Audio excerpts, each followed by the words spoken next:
Chapter 1077. 2 months after the experts left the capital, Renbachien and the Empress finally moved into the new palace in the capital. Subsequently, the 6 departments also moved in. With the relocation of these departments, the capital became a veritable imperial capital, the political and economic center of Dayo. The docks and railway tracks next to the capital also made it one of the most important commodity distribution centers. The migration of hundreds of thousands of people, the migration of court officials, and the merchants who had heard the news made the capital prosperous in a short period of time. Of course, the opposite of prosperity was the conflict between the ethnic groups. There were conflicts between the Aboriginals, the Jing tribe, and the people of the Yun nation. Even though the Empress punished them severely, it would still take some time for the reckless and upright Aboriginals to settle down. However, Renbachien didn't pay much attention to this matter as there were too many things he needed to pay attention to. For example, the 2 groups of experts who were sent out. For example, the various products from the Department of Commerce. For example, the 2 primary schools and 1 night school that were being prepared. For example, the planned foot massage and healthcare street. Cough, he hadn't had the chance to go there yet. Your Highness, these have appeared on the market recently. Zhu Zhuo from the Department of Commerce placed a few things in front of Renbachien. There were 2 glasses, 3 kinds of toothpaste, a bottle of perfume, a pair of sunglasses, and a packet of salt. Renbachien knew at a glance that these things weren't sold by the Department of Commerce. The glasses looked similar, but the color was slightly green compared to the ones he sold, and he could see the presence of bubbles. As for toothpaste, the Department of Commerce sold teeth-cleansing toothpaste, and these 3 types were teeth-cleansing toothpaste, teeth-cleansing toothpaste, and teeth-cleansing toothpaste. Renbachien looked at them strangely and almost laughed. He didn't expect that there would be a situation like Kong Shuai's instant noodles in this world. Sure enough, no matter which world one was in, unscrupulous merchants were the same. Renbachien wasn't surprised by the leakage of technology and imitations. Including the glass, the technical content of these things wasn't high. Even if it was glass, there would always be a way to find out the production method after selling it for so many years. The people of the Yun nation are very bold, Zhu Zhuo commented. It's not that they are bold, but that someone made them bold. Renbachien laughed. For example, although the production method wasn't completely confidential, it wasn't easy for the people of the Yun nation to obtain it. Even if they could do it, they wouldn't dare to do it. As for who the people backing them up were, in any case, those big shots in the imperial court could not escape. Ever since he opened the door and allowed the government and merchants to collude together, this kind of abnormal combination of interests would definitely develop and grow. But it didn't matter. He had already released the method of making soap and the like. What the imperial court needed to do was to guide the development of the market and open up new markets, not monopolize every commodity. And the interest groups that colluded with the government and the businessmen got the best ticket. It was better to imitate things that he didn't care about and use them as the blood of this aberration to develop. It was better than colluding with officials and businessmen to come up with some crooked ways. Up until now, those people still had a sense of propriety, if they didn't look at those pirated brands. However, there were 2 things that absolutely could not be touched: salt and iron. These were monopolized by the state, and could be said to be one of the biggest sources of taxes for the state. Renbachien picked up the packet of salt and twirled it between his fingers. It was a little rough. Where did you get it from? Renbachien asked softly. He believed that no one would dare to sell this thing to Lon City or the capital. Recently, a lot of this salt has entered the market in some small and medium-sized cities and villages in the Yun nation. The price is 50% cheaper than ordinary salt. Renbachien nodded slightly. The price was 50% cheaper than ordinary salt, so ordinary people who weren't rich naturally liked it. However, this thing wasn't something that anyone could get their hands on. Anyone who touched it would die. Got it, I will get someone to check. You have done a good job.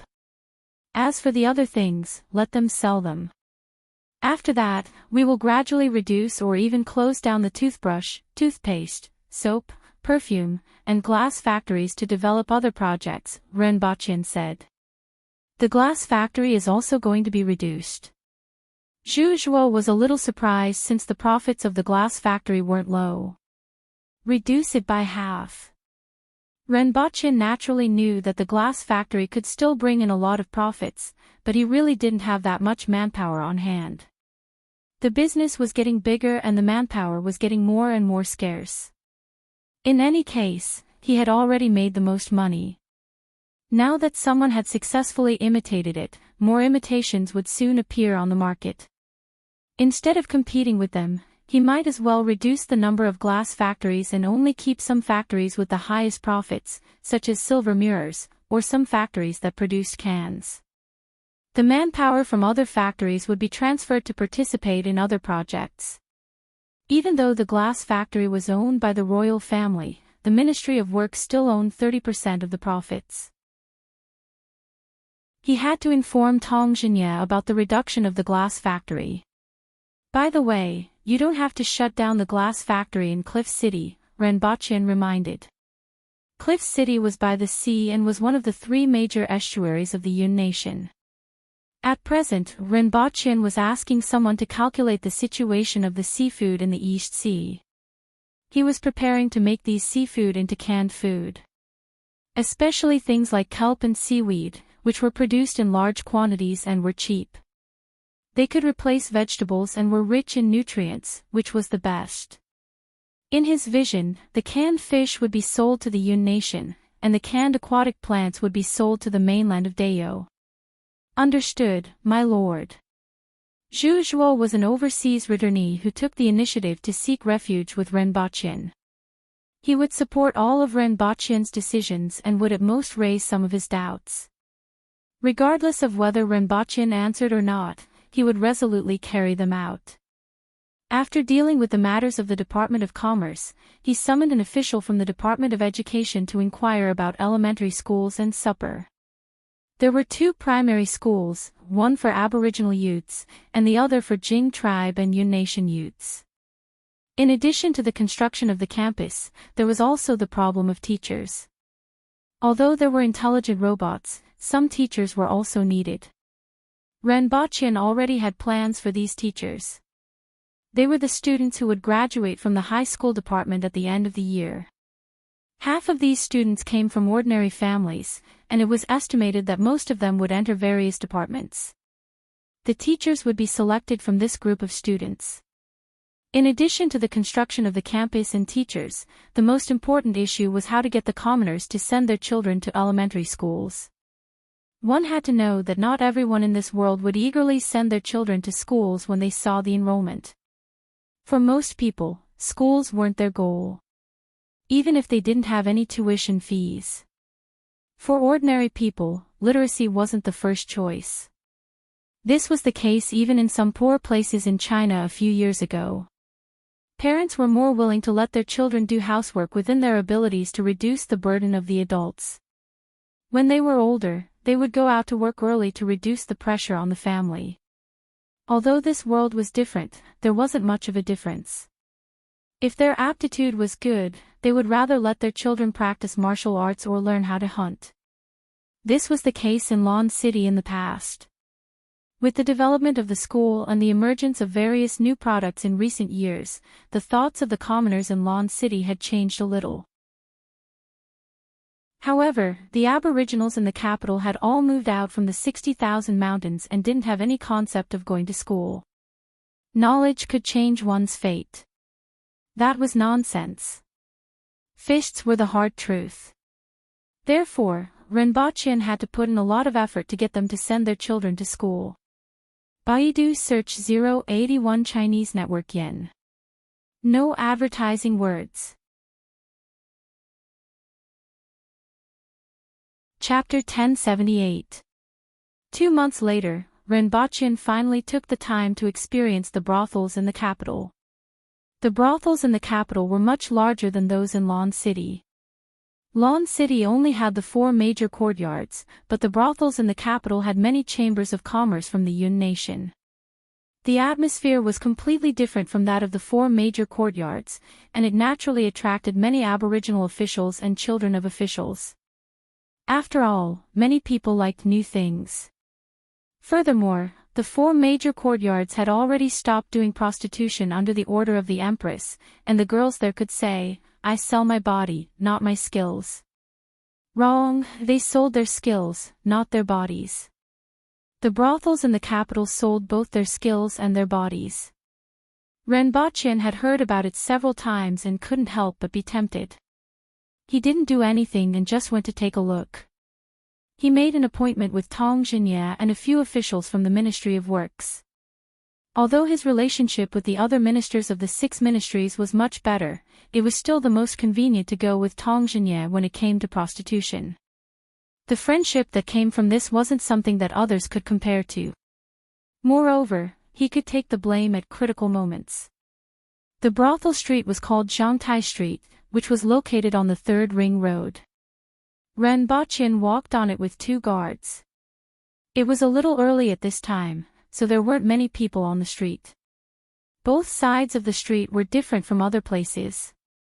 There were courtyards with peach and willow trees planted in the courtyards with their branches poking out of the walls. The windows of the pavilions in the courtyards were open, and the laughter of young girls could be heard from time to time, accompanied by stringed bamboo music. "Your Highness, we have arrived," the leader of the guards, Shi, said to Renbochin. Renbochin looked up and saw the words Fengming Court hanging above the courtyard gate. "Have you been here before?" Renbochin felt that Shi seemed very familiar. Shi had a straightforward smile on his face.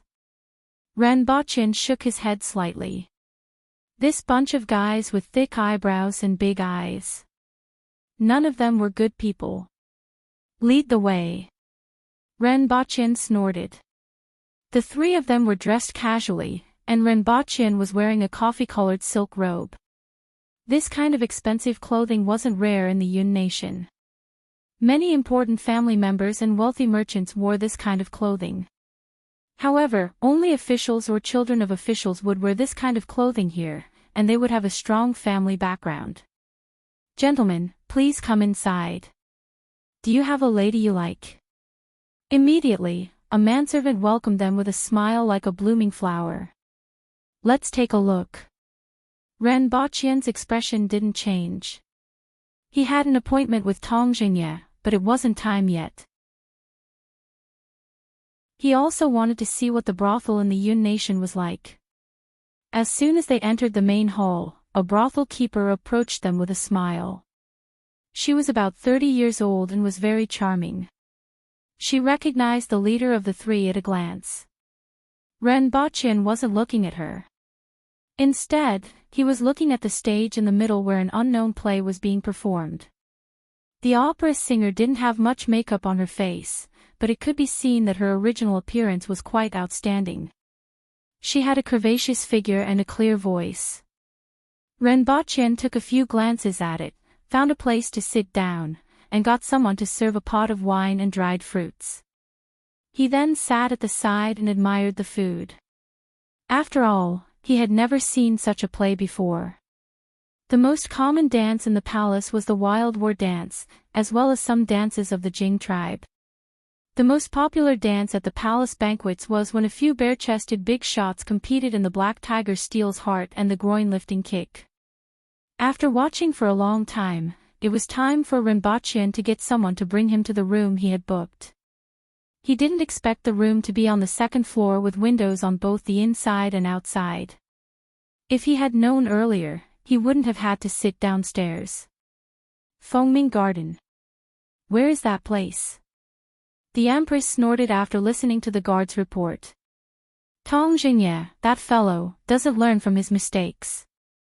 Although the Empress always liked to push the blame onto Tong Jinye, this time, it really wasn't her fault. In fact, Renbochin was the one who told the Empress that Tong Jinye had invited him to Fengming Garden for a discussion. After all, he knew that he couldn't hide his whereabouts. Renbocchen first sold out his comrade who went to the brothel with him and threw the blame to Tong Jingye to show that he was innocent. This way, even if the Empress was angry, she wouldn't be angry at him. The most important thing in life was to always leave a backup plan no matter what you did. In any case, it was the habit of the couple to throw the blame to Tong Jingye first. "Your Majesty, do you want to go and take a look?" Qing Yuan tempted him. Now that she was almost 30 years old, she looked much more mature, but her temperament was still the same as before. She liked to join in on the fun. "What's there to see?"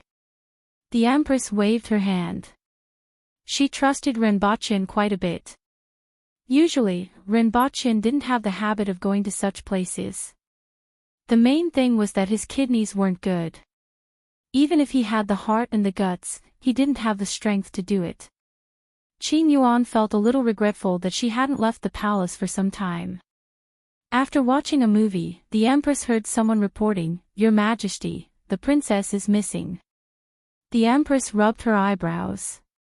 The palace was much bigger than before, and a small number of guards were left in the palace in Lan City.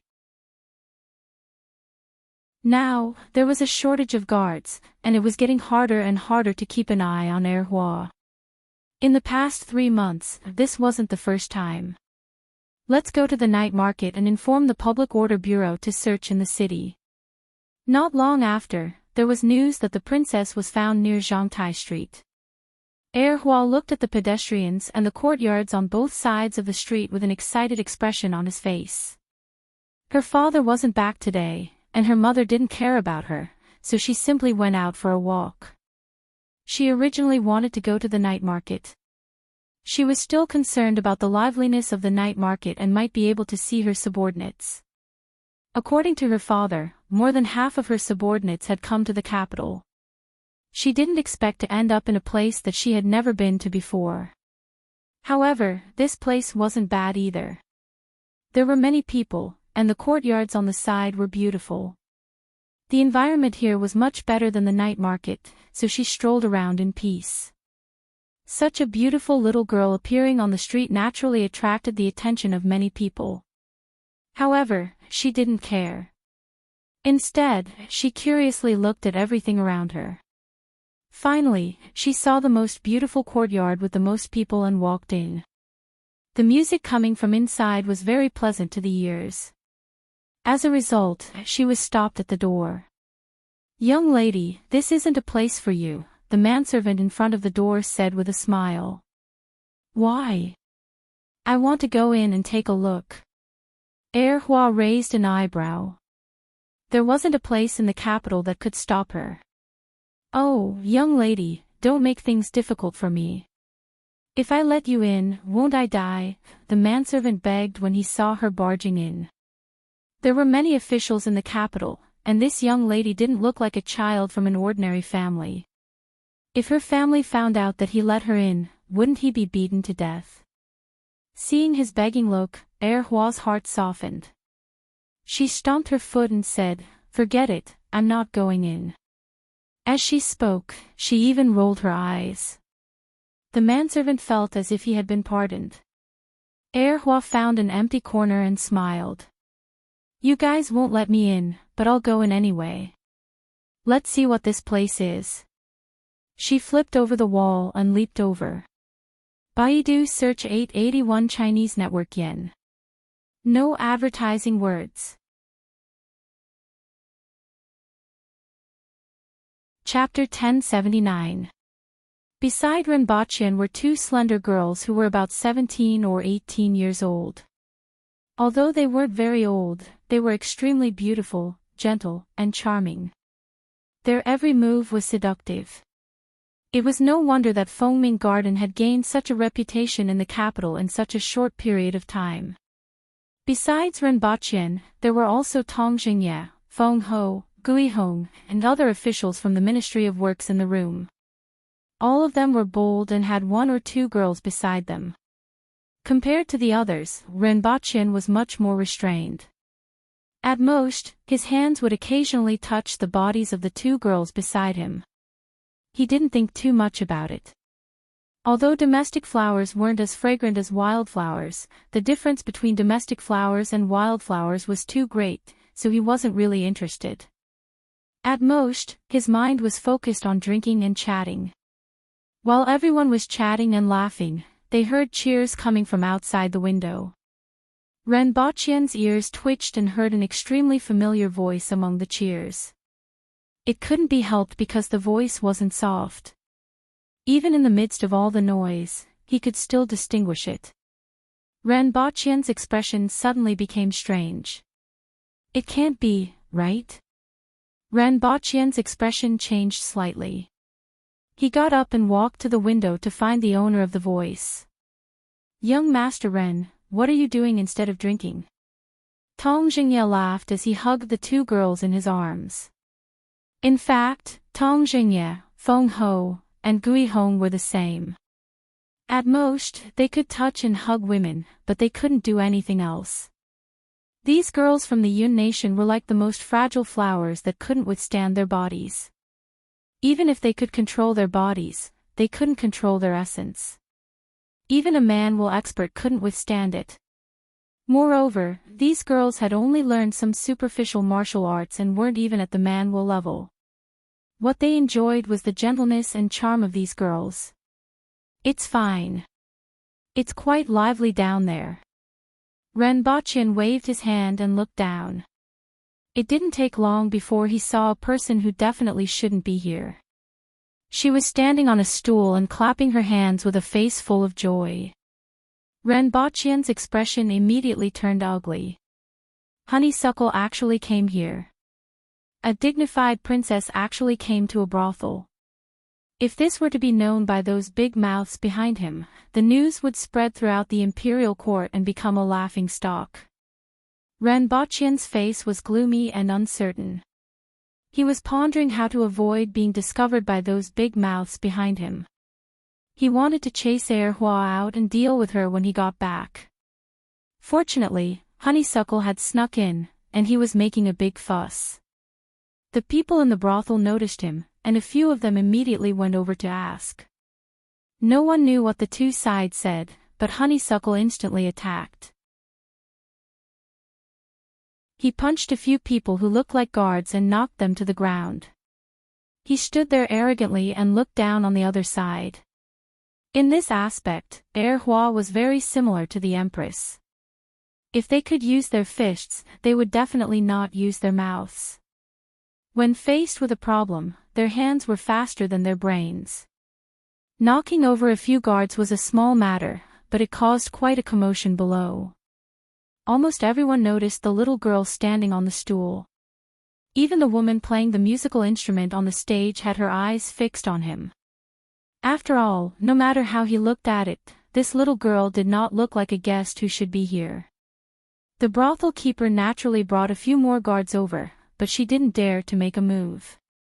After all, even a fool would know that he wasn't someone to be trifled with if he managed to defeat a few guards at such a young age. Renbachien tilted his head and heard Honeysuckle pointing at them and saying something like, "I'm not leaving, and I want those few people." The latter part of her sentence was naturally referring to the women on the stage. If Tong Jingye revealed his identity and said this, the brothel keeper might even give them one for free and send them all to the Tong residence. However, how could the brothel keeper agree to such a little girl's words? Renbachien sighed faintly. This child Honeysuckle was really troublesome. It seemed like he had to step in. Was it easy for him to drink wine with prostitutes? His plan was ruined by this little girl. He could imagine that half of the imperial court would be talking about a 3-year-old princess visiting a brothel tomorrow. Just as Renbachien was about to go downstairs, something happened below. A few people flew in and fell to the ground. There were guards, and there were also servants. Following which, a lady in red with a cold aura walked in slowly. Many people present immediately looked like they were watching a good show. It was obvious that this fierce lady was here to catch an adulterer. There was going to be a good show to watch. Many people were amazed when they saw the person who came. They thought that if they had such a person in their family, they would definitely not flirt outside. Many people's faces changed as they knew the identity of the person who came.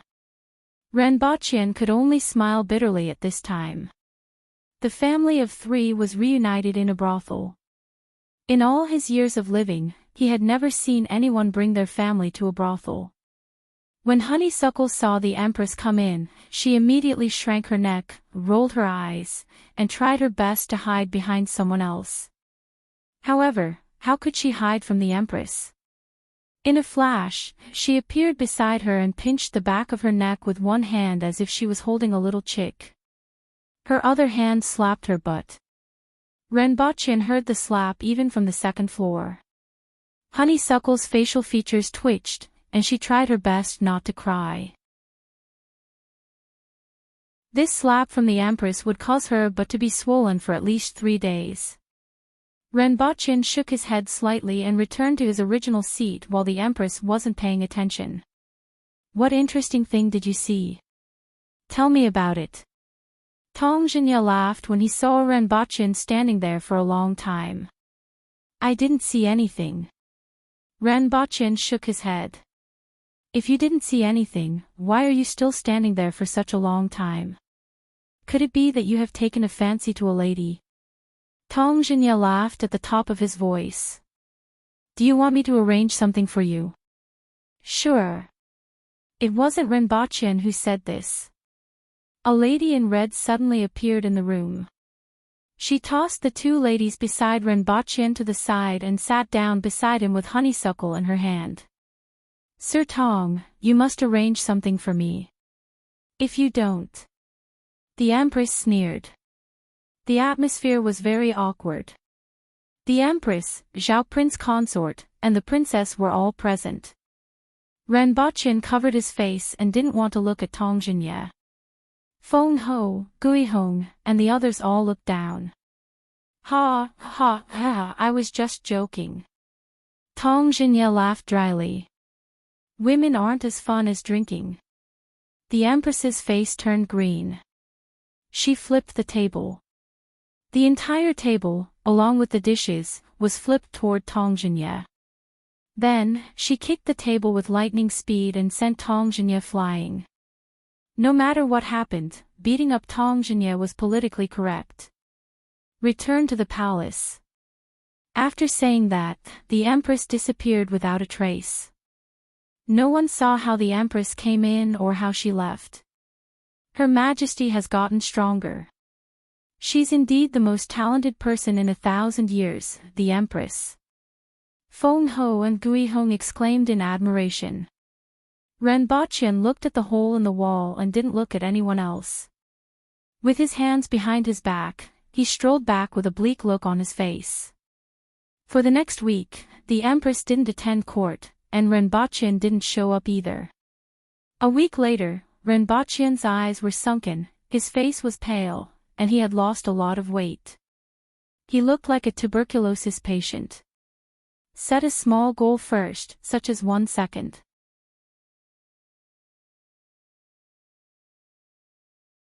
Chapter 1080. After another 2 months, everything in the imperial capital was finally on track. Renbochin also felt that there was no problem with his kidneys. However, other than dealing with various matters, he was busy practicing. After a few years, he finally felt that he was about to break through the intermediate level of the Earth Wheel and reach the advanced level. Even though it wasn't a big deal to the Empress, she could at least advance further. After that, he would complete the Earth Wheel before breaking through the Heavenly Gate and entering the Spirit Wheel level. To Renbochin, the most dangerous hurdle was the Sky Gate, but to him, it was just a straight path without any obstacles. He just had to follow the prescribed order and continue practicing. Or to put it another way, he would continue to spend money.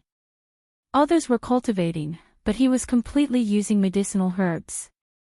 If it weren't for the 60,000 mountains, no matter how rich the others were, they wouldn't be able to rely on Krypton gold to cultivate like him.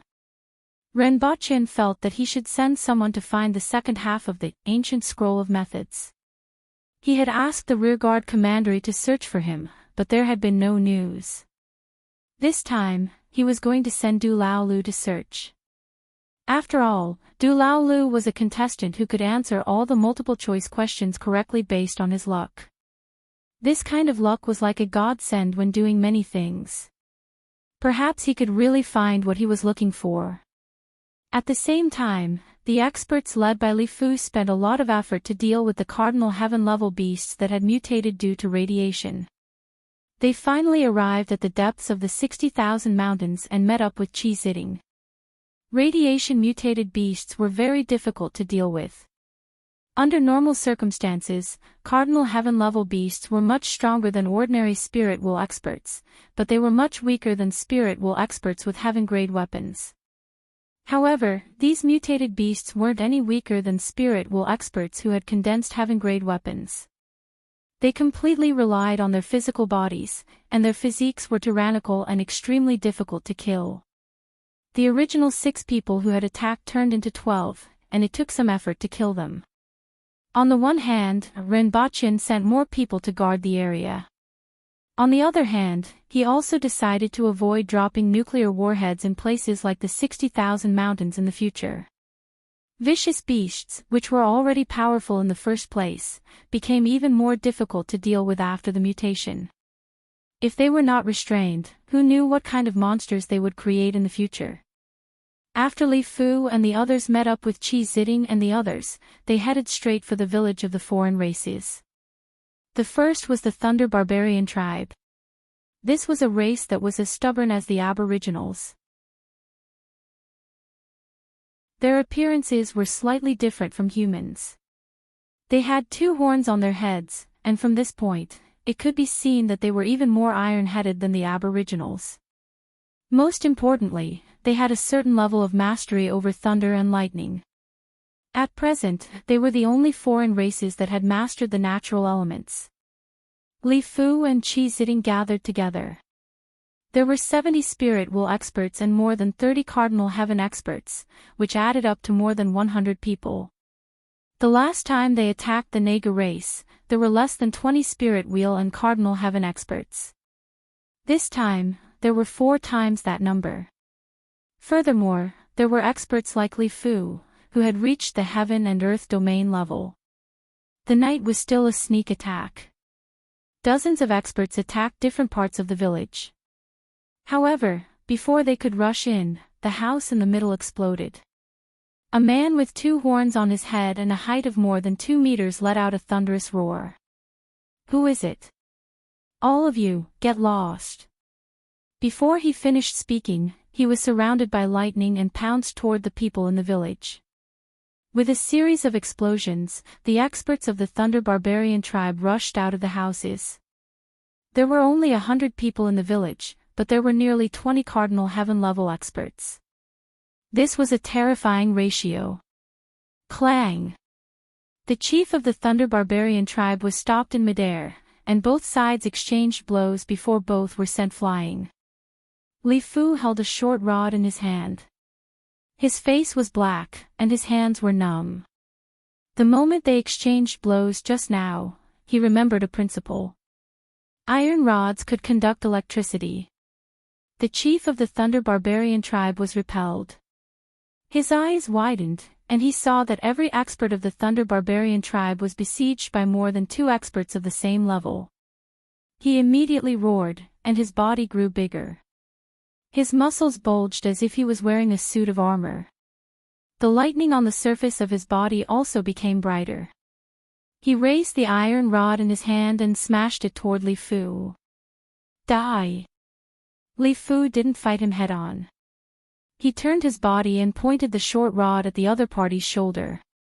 The chief of the Thunder Barbarian tribe was alarmed. The short rod didn't seem very powerful, but it gave him a great sense of crisis.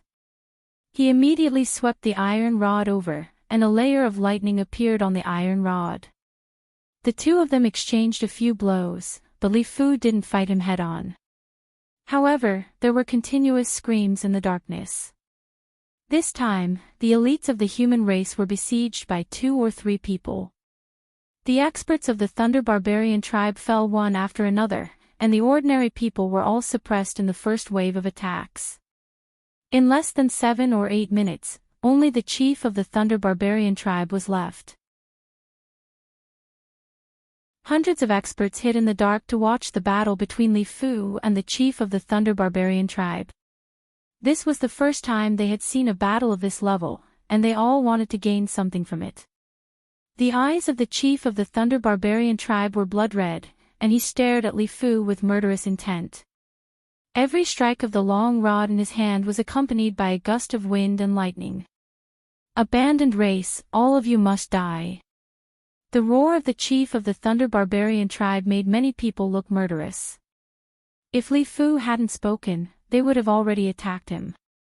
After seeing these foreign races and hearing about the abandoned race, everyone no longer doubted what he had said. The human race was indeed driven to the land of exile by these foreign races. Li Fu didn't say a word. Naturally, there was nothing to say between the human race and the foreign races. After dodging the other party's rod, the short rod in his hand suddenly left his hand and split into 7 in the air, sealing the area around the chief of the Thunder Barbarian tribe. In an instant, the chief of the Thunder Barbarian tribe was hit 3 times in a row, and the flesh on his body exploded. However, he only grunted and rushed forward regardless of anything else. His tribe was dead, and he would die if he stayed here. He would rather die than escape. Even if he died, he would make the other party pay the price. However, at this moment, shouts and sounds of fighting suddenly came from the darkness. A group of people directly killed a path through the earth-will experts that surrounded the perimeter. A few experts who went forward immediately started fighting with the other party. Those who came were from the 8-armed race, who had 4 arms and wielded 2 sabers. The scouts who were guarding outside the 8-armed race actually didn't get any news before they were killed by the 8-armed race. Among them, the leader waved his 6 arms, and the 6 sabers were like fluttering snow in the air. The saber gleams were like moonlight sprinkling down. In the night, several fire snakes that were several meters long met the sabers head-on, but they were directly chopped into several pieces and dissipated in the air. Zay! Ma Hongyu's paintbrush danced in the air, and the 8-armed race chief suddenly felt his feet go soft. The originally solid ground turned into mud, and even the surrounding houses began to sink. A starry sky suddenly appeared above the head of the 8-armed race chief, and the stars directly collided with the dazzling saber net. Half of the 8-armed race chief's body, which had already turned into mud, immediately sank. Although they didn't communicate, these experts cooperated very well. "All of you, get lost. Old Lazy, you are really becoming more and more backward," the 8-armed race chief shouted angrily. Together with his saber, he turned into a ball of light and rushed out of the mud. A huge saber that was tens of meters long slashed down in the air, but it exploded in the middle when it came into contact with this ball of light. However, this saber also obstructed her for a while, and more attacks fell one after another. The chief of the Thunder Barbarian tribe saw the 8-armed race chief resisting the attacks and scolded, "Old witch, you don't need to be a busybody. Why aren't you getting lost with your cubs?" Although he was surprised that the 8-armed race, which had always been his enemy, would actually come to help him, he knew that even with the help of the 8-armed race, they still weren't a match for the other party. There were simply too many experts on the other side. First, set a small target, for example, 1 second.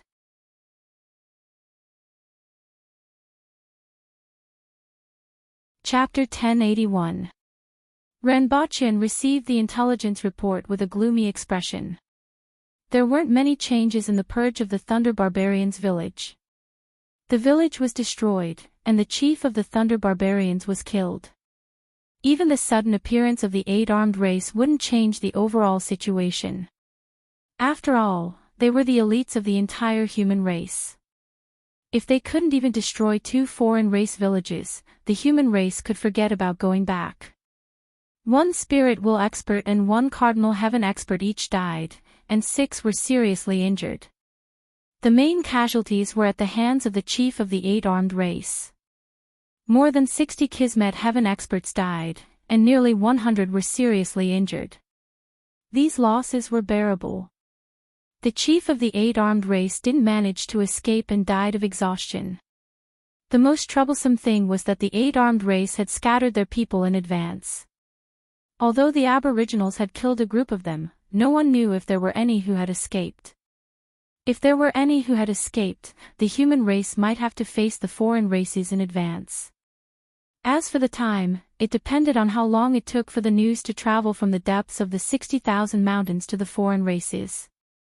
It was said that the world outside the 60,000 mountains was several times larger than the 60,000 mountains. Rinpoche estimated that it would take at most 20 years for the other party to respond and send people over. At the very least, it would only take a few years before they would have to face the foreign races. Time was too short. He originally estimated that it would take more than 100 years. Now, he could only plan ahead. First, he would let people pass through the 60,000 mountains, find suitable hiding places, and let some of the experts go there to improve their strength as much as possible. Next, he would have to improve the level of technology as soon as possible and develop more powerful weapons. In addition, the appearance of the 8-armed race gave him some guesses about the strength of the foreign races. Arms were the biggest distinguishing feature of this race.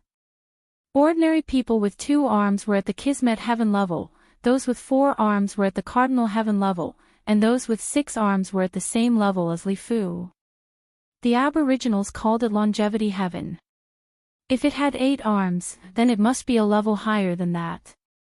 It was hard to estimate how strong they were. After all, even Lifu had only just entered the heaven and earth level, and the strongest foreign races he had seen were only the chiefs of 2 small villages. This was the land of exile. Even if the foreign races weren't in the land of exile, they were at least on the periphery. There was no standard to measure how powerful the experts in the outside world were. With the Empress's strength, even if she couldn't take on an entire army by herself, she could at least take the head of an enemy general from a 1,000,000-strong army. In other words, if the outsiders attacked, the higher-ups of the human race wouldn't be able to resist at all. At the very least, one of them must be at least 1 level stronger than the Longevity Heaven or the Heaven Creation Earth region. There were only 2 people who could achieve that in such a short period of time. The Empress and Li Yuanzhu. Thunder rumbled in the sky outside. Heavy rain poured down, and the sky became even darker.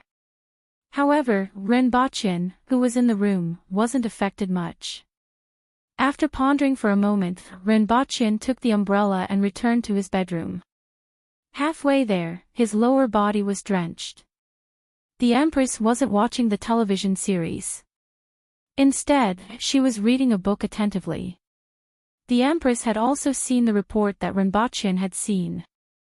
Rinpoche felt rather gratified as long as the Empress worked hard.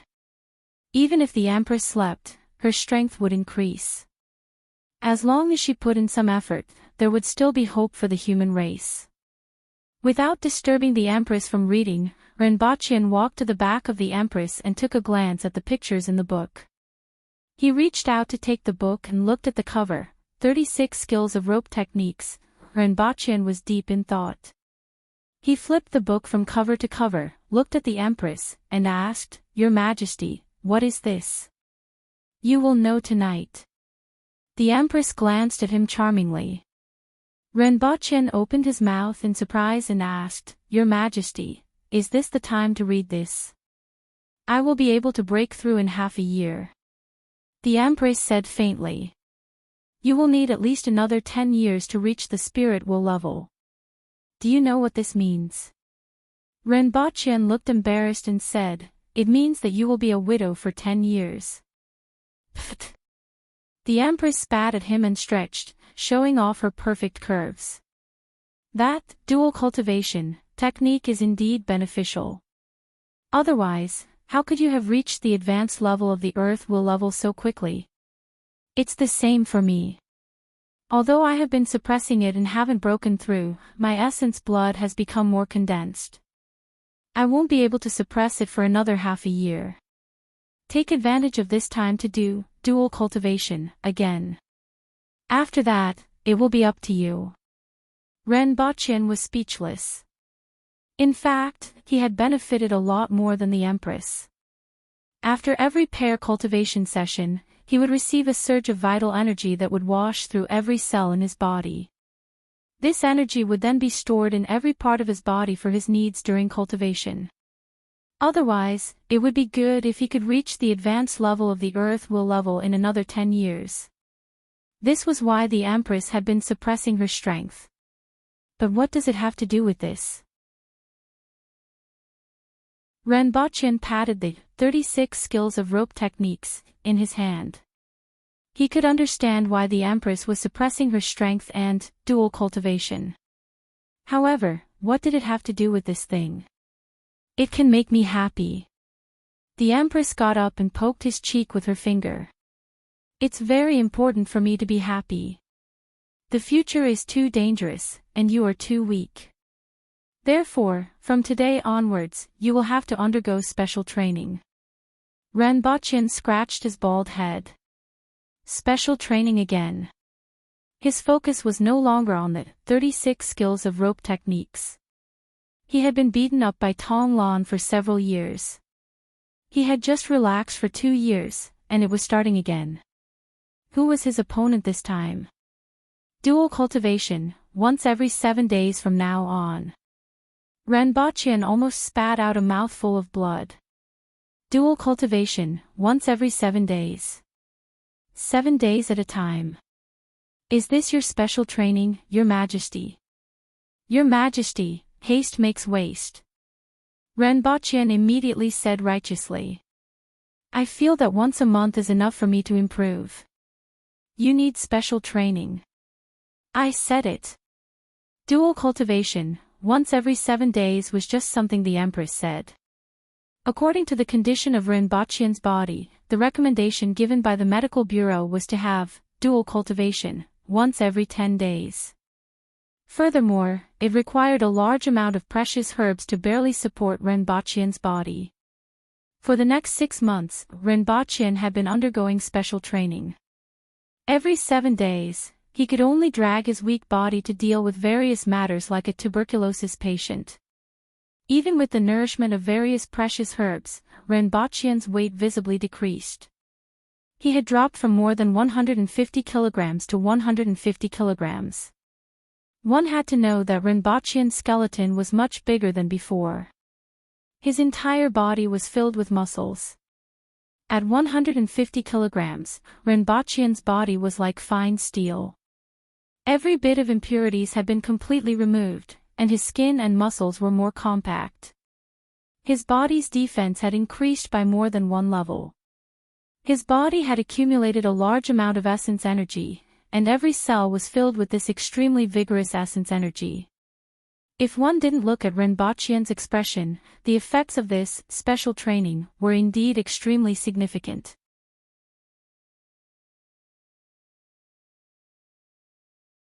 Chapter 1082. Imperial Capital, Imperial Palace. With thousands of winged cavalry warriors stationed here, not even a mosquito would be able to fly in. Qin Chuan, Tong Zhinya, Shui Yan, Xiong Yaohe, and many other experts stood 300 meters away from the bedchamber. They looked at the bedchamber in the distance with worry and excitement. Further inside, Exange was leading the palace guards to guard the place. One had to know that the Empress's breakthrough was currently the most important matter. The ancient race could finally produce another longevity heaven expert. As long as she broke through to the longevity heaven, the Empress could even surpass Li Fu and become the most powerful person in the world. Everyone had to take it seriously. Originally, there wasn't a need for such a big battle. However, the Empress had been suppressing her strength all along. She had spent half a year in Dao and another year on Earth. Now, she had reached the point where she had no choice but to break through. No one knew what would happen when the Empress broke through after forcefully suppressing her strength for so long. Just like a spring, the longer it was pressed, the greater its elasticity. Now that the Empress had been in seclusion for 3 days, a terrifying aura enveloped the entire palace. Under this aura, those who were slightly stronger felt that a great calamity was about to befall them. Even Qing Yuan and Hong Luan were pushed far away. Ren Baqian was the closest person to the bedchamber. At this moment, he could hear the vigorous heartbeat in the bedchamber. He was at least 100 meters away from the Empress, but from here, he could hear the Empress's heartbeat. It was like the sound of a drum, full of energy. Ren Baqian didn't know when it started, but he began to hear the sound of flowing water. The sound of water flowing became more rapid and louder. In the end, there was even a rumbling sound, like a waterfall. The sound of flowing water was the sound of the Empress's blood flowing. Just the sound of his heartbeat and blood was enough to make people feel terrified. At this moment, Ren Baqian weighed only 180 kilograms. He had lost quite a bit of weight, and his skin was sparkling and translucent. Coupled with his high reflectivity, he was so thin that he glistened. Ren Baqian sat on the ground, occasionally turning his head to ask Xianzhi, "When will Her Majesty break through? What's the situation now?" He had already asked this question several times. "I feel that His Majesty is accumulating power. It should be the final moment." Xianzhi took off her spectacles, wiped them, and put them back on. She had done the same action twice in the past 2 hours. It could be seen that her heart was still unsettled. She didn't know much about longevity heaven and therefore didn't know what the Empress was planning. In fact, for the Empress, breaking through was a piece of cake. However, it was like a spring. The greater the pressure, the higher it would bounce back. Thus, after breaking through to the heavenly longevity stage, the stronger it would become. At this moment, the terrifying aura that enveloped the palace finally changed. It seemed to surge like boiling water. The sound of blood rushing through his veins was also reaching its limit. Following a thunder-like heartbeat, everyone heard a cracking sound, as if something had cracked open. A huge amount of blood energy swept out from the bedchamber, bringing with it a huge amount of heat, like a great furnace. The imperial palace was suddenly swept up by a wild gale, and countless amounts of air were sucked into the imperial palace. All of the doors, windows, and roofs were blasted open, and the air directly formed a tornado on the roof, sucking in all of the surrounding air. Ren Baqian was almost sucked in. Fortunately, Xianzhi grabbed him from behind and placed him behind her. "This is a breakthrough." Ren Baqian felt that this scene was similar to the scene when Lu Hua was born. The same phenomenon occurred when the Empress broke through this time around. It should be. I can feel that His Majesty's power is getting stronger and stronger. Xianzhi looked at the phenomenon in front of her in amazement. Even she didn't expect the Empress's breakthrough to have such a huge impact. No matter which corner of the imperial capital it was, as long as there weren't any tall buildings blocking the view, everyone could see the terrifying wind pillar above the palace. Those who knew the truth were all shocked. Just breaking through could cause such a huge phenomenon. How strong would Her Majesty be after breaking through? It wasn't until 2 hours later that the wind pillar above the palace slowly dissipated. This also meant that the Empress's breakthrough was finally complete. Ren Baqian quickly walked into the rubble of the bedchamber and looked for the Empress. It was easy to find. Everything else had been swept up by the wind pillar just now. Only the red figure was standing there, emitting a huge amount of heat. "Your Majesty." Ren Baqian walked over with a face full of joy. It was great that the Empress had successfully broken through. Although he already knew that there wouldn't be any problems, he was still a little worried. Now, he was finally relieved. Get someone to bring food over first. Let them keep doing it and don't stop. The Empress's voice was heard. Ren Baqian turned around and gave the order before walking to the Empress's side. "Stay away from me. I have just broken through and need some time to control my body." The Empress shook her head at him. She was afraid that she would accidentally slap him to death. She was even more afraid that she wouldn't be able to control herself and swallow him. Hungry, so hungry. She felt that she could swallow a mountain now. The other ministers who rushed over were stopped outside. Fortunately, the food was sent over quickly. The Aboriginals needed a lot of food to break through, and there were already people preparing it. The Empress ate from afternoon until midnight. No matter what was sent to her, she would swallow it. Even if it was a bone, she would bite it and swallow it. The blood essence in the Empress's body was quickly replenished. Her figure didn't change, but even outside the hall, one could feel the terrifying power of her chi and blood. According to statistics, the Empress ate more than 7,000 kilograms of meat after breaking through, all of which were the meat of Kismet heaven-level beasts. She also ate hundreds of kilograms of fruits and a large number of precious herbs. The next day, the Empress chased everyone far away and began to practice how to control her own strength.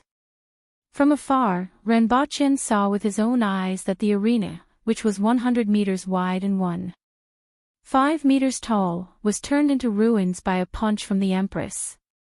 This left Rinpoche speechless. This punch from the Empress was comparable to a small nuclear bomb. With her speed, Rinpoche couldn't see her anymore. The Empress only needed 1 second to cross a distance of 1,000 meters. Rinpoche couldn't understand how powerful the Empress was. Every move of the Empress carried unparalleled power. It could be said that if the Empress was thrown to earth, she could single-handedly destroy a country as long as she had enough food. Even a nuclear bomb wouldn't pose much of a threat to the Empress. If she couldn't hit the Empress, it would be useless no matter how powerful she was. Unless they used a nuclear bomb to plow the area within 1,000 kilometers of the Empress, she would be able to survive even if she was injured as long as she avoided the center of the explosion. The Empress practiced for a full 3 days before she could master the initial increase in her strength. It would take some time for her to fully master it. Rinpoche was finally able to conduct a series of tests with the Empress.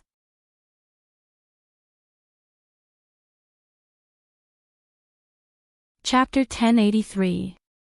First, Rinpoche conducted some physical tests to get a better understanding of the Empress's physical condition. Originally, the Empress could lift a weight of 3,000 kilograms with one hand, and the impact of a punch could reach 50,000 kilograms. After this advancement, the Empress's strength increased by 4 times. She could lift 25,000 kilograms with one hand, and the impact of a punch could reach 250,000 kilograms. The strength of the Empress's legs was twice the strength of her fist, which was why she could burst out with such astonishing speed.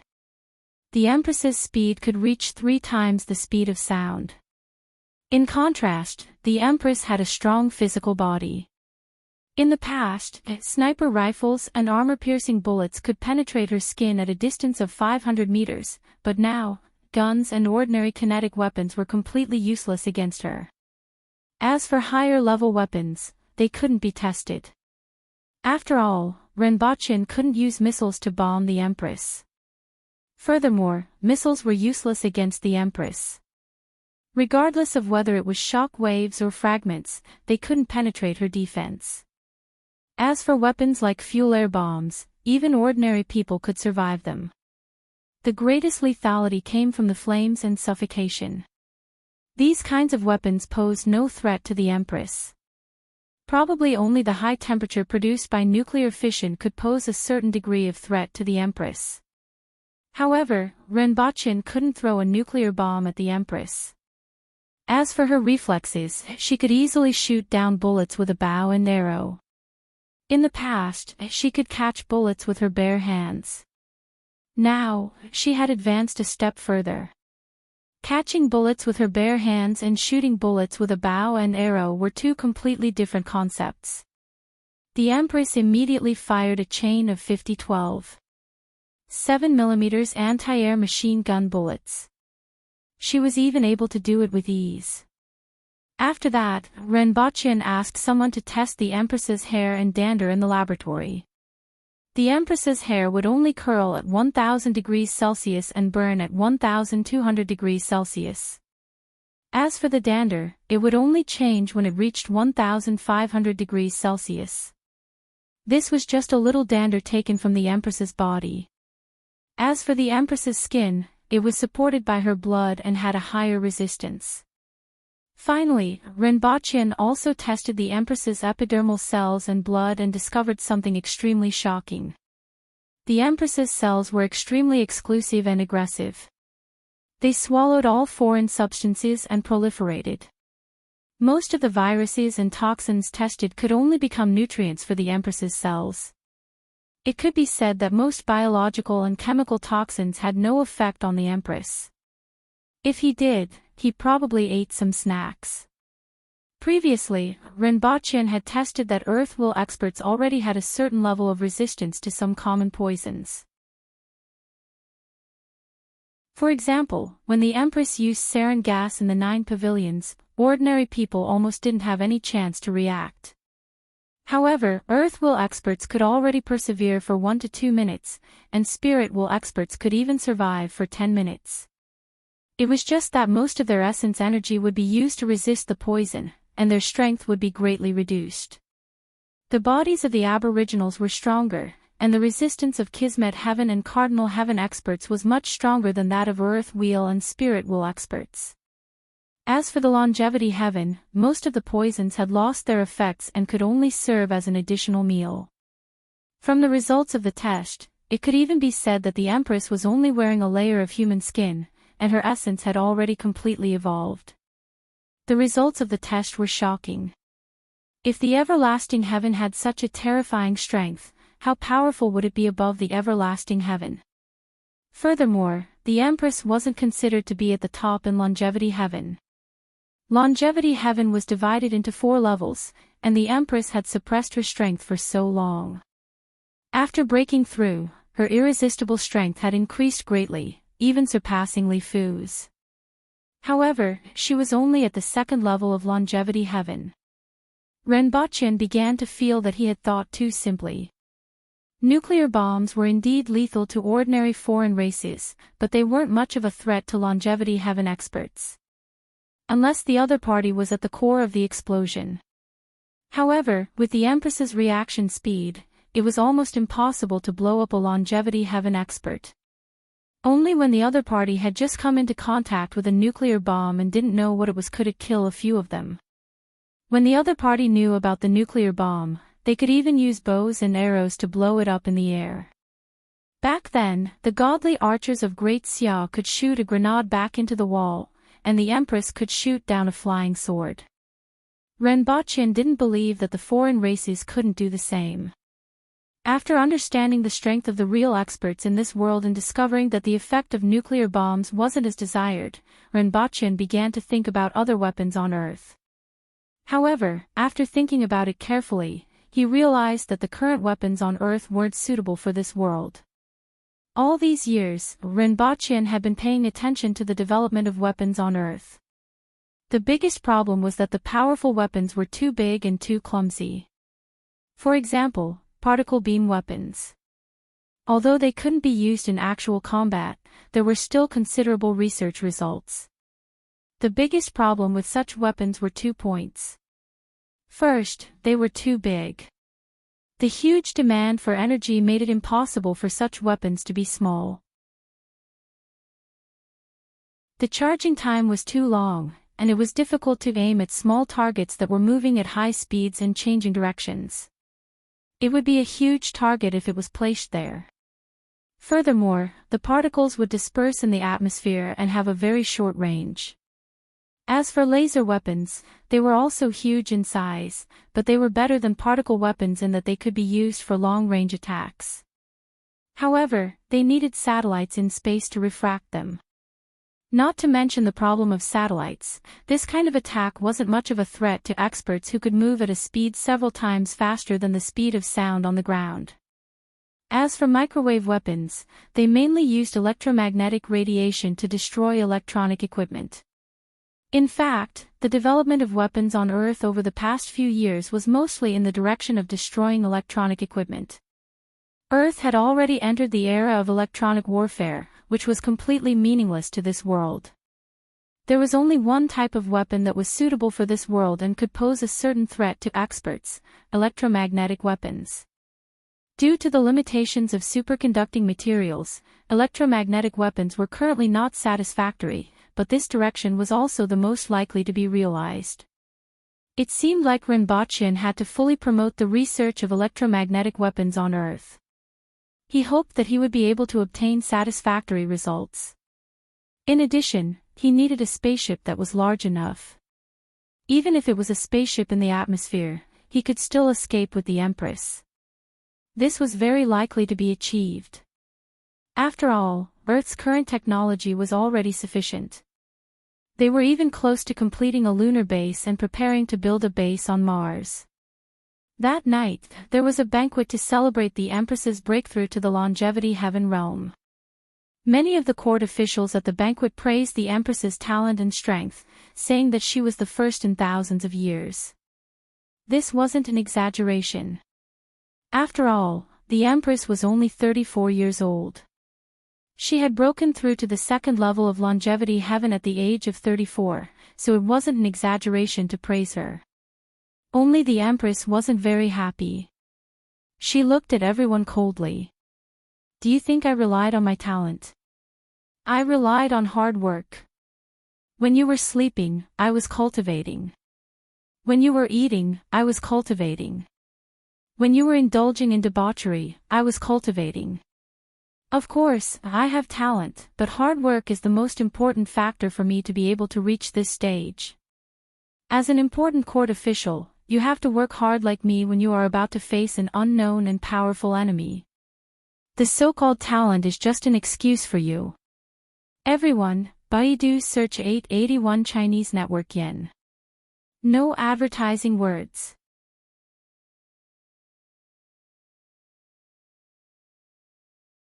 Chapter 1084. After reprimanding all the court officials, the Empress returned to her palace with a cold expression, still feeling dissatisfied. Rinpoche really wanted to say, "Don't you know whether you have a cheat or not?" Although he didn't know how strong Li Yuanzhu was, he knew how strong the Empress was. She reached longevity heaven at the age of 34 after giving birth and suppressing her strength for a long time. She broke through to the second level of longevity heaven. She could increase her strength 24 hours a day even while sleeping. This talent wasn't just a cheat, but an extremely bad one. The Empress was like some mythical creatures, such as dragons or other mythical beasts. Even if she didn't cultivate, her strength would increase to a certain level as she grew older. If it wasn't for the fact that she had given birth to a child and there was no reproductive isolation, Rinpoche would have doubted whether the Empress was of human blood. People like him relied on their own hard work and couldn't grow as fast as the Empress sleeping. The Empress sat on the couch while Rinpoche lay on his back. Recently, they had been sleeping in separate beds. The Empress was afraid that she would accidentally slap him to death while sleeping. "I know why the late Emperor and father are leaving," the Empress suddenly said. Rinpoche thought about it and roughly guessed the reason. "Is it because you can't improve here?" The Empress glanced at him and didn't expect him to understand so quickly. She nodded and said, "Yes, I've realized that I can no longer improve here." Although the Empress had been busy controlling her sudden increase in strength, she immediately understood the impact this world had on her since her strength had automatically increased all the time in the past. Rinpoche knew that the Empress would sooner or later go to the other side of the 60,000 mountains to improve her strength. This was the plan, but he didn't expect it to be so soon. Rinpoche definitely couldn't leave. Although he could improve his cultivation speed by going there, technology was the capital to face the foreign races in the future. "Your Majesty, you should wait for them to open the passage to the 60,000 mountains before going there," Rinpoche said. Half a year ago, many experts had continued to go deep into the 60,000 mountains.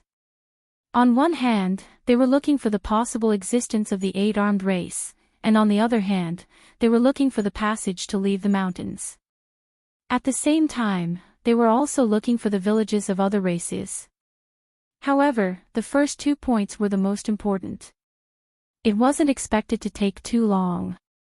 After all, it had only taken the human race 3 years to cross the 60,000 mountains. At present, everyone was already in the depths of the 60,000 mountains. Even a spirit will expert would need a year to reach this place. At the very least, they had reached the latter half of the 60,000 mountains. The existence of a mutated tribe village proved that they were heading in the right direction. With the strength and speed of a spirit will expert, it would only take a few months to a year to find the exit. Of course, the Empress could also go there now. By the time she arrived, they would have already found the location.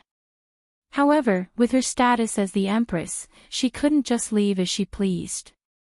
There were still many things to be arranged in the imperial court. The Empress nodded and replied, "Indeed, it will take a few months to make the arrangements." Fortunately, they had the communication equipment. Even if they were on the other side of the 60,000 mountains, they could still communicate in time. Moreover, there are 2 other places that I need to visit. One is the tomb of the human sovereign, and the other is Mount Liutsue. I have always wanted to know what is in the belly of the mountain. Officials in the imperial court, how many people is Her Majesty planning to bring away? Ren Baqin suddenly asked. Everyone in the imperial court was a cardinal heaven expert and could be said to be extremely talented. If they left this world, it was entirely possible for them to advance further. Although it was possible to reach longevity heaven in this world, it was extremely difficult. It should be easier to break through on the other side of the 60,000 mountains. I will bring a few people to take a look first. If it is really as expected, I will let others take turns to go. The Empress already had a plan in mind. The imperial court in Dayo was indeed powerful and could suppress all directions. It wasn't like the Yun nation in Great Xia, where the forces in the underworld were chaotic and could even influence the imperial court. At this time, this had become the biggest weakness. If these people were brought over, then the imperial court would immediately stop issuing orders. They couldn't possibly let all the officials remotely command them, right? After chatting for a while, the Empress began to cultivate and then went to sleep. Ren Baqin sighed slightly. He had been married for less than 7 years, and he was about to be separated. When the Empress went to that area, it would be the time for the 7-year itch. Of course, the most important thing was that there was no need for special training. In the past, he felt that those who wanted power over children were really superficial. Now, he felt that he was really superficial in the past. The next day, Ren Baqin contacted Lin Dong to prepare for the trip to the emperor's tomb. At the same time, he looked for Du Laolu. Dean! The bearded Du Laolu stood in front of Ren Baqin. Although he wasn't at Kismet Heaven, he was at the peak of Four-Way Heaven. In a few years, he might be able to reach Kismet Heaven. Of course, ordinary people with slightly better talent could also reach this level. With his family background, the food and medicinal herbs that he usually ate, his talent could be said to be useless. Ren Baqin didn't keep him in suspense. He looked at him with a faint smile and said, "The world is so big. Do you want to see it?" After hearing Ren Baqin's words, Du Laolu was slightly shocked. All these years, they couldn't even graduate. When did Yagüe become so kind? He wasn't a fool and knew that there must be something that he needed to do. However, this was also in line with his wishes. One had to know that his studies were getting more and more difficult, and it was difficult for him to keep up with the progress no matter how hard he racked his brains. He used to be able to grow hair, but now, it couldn't even grow anymore. Although it wasn't a big deal, it also showed his current pain. He immediately rejoiced and said, "Dean, feel free to tell me what you need."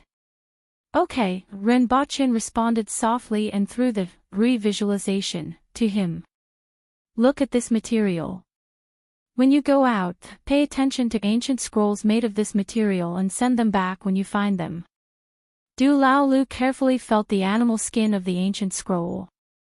After a while, he raised his head and asked, "Where can I find it?" "Up to you. Just treat it as a vacation and go wherever you want." Renbochin wanted to see if he could rely on Du Laolu's heaven-defying luck to find the second volume of the Ancient Scroll of Methods. "You can make a trip to Great Xia to look for Qinglian first. I will give you her location later, and she will take you to a person called Su Yu.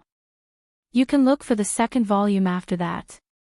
Su Yu was Su Qing's military advisor and had the ability to be a poisonous healer. In the previous battles between the Revolutionary Army and the Great Xia Army, as long as Su Yu said that the Great Xia Army would win, they would inexplicably lose no matter what advantage they had. Otherwise, the Revolutionary Army wouldn't have been able to conquer more than half of Great Xia in a few years. Now that the situation had reversed, Great Xia was like a candle in the wind. Renbochin was going to use the power of a poisonous healer to increase the success rate of Su Yu's search for the ancient scroll. "Understood." Du Laolu nodded. "Your wife will go with you. Get ready and set off immediately," Renbochin finally said. Du Laolu wasn't very strong, but his wife was. She had already reached the middle stage of the Kismet Heaven level and could fight with a late-stage Earth Will expert. With her around, he didn't need to send anyone to protect him. Du Laolu's face immediately turned bitter. He was still thinking about going out to indulge in debauchery, but he didn't expect to have to go with that ferocious female beast. "Dean, I can actually go by myself." Renbochin sneered. "Back then, you eloped with someone and caused quite a ruckus. Now, you despise me. Get lost. We will set off when you are ready. Set a small goal first, such as 1 second. Remember, booksellers."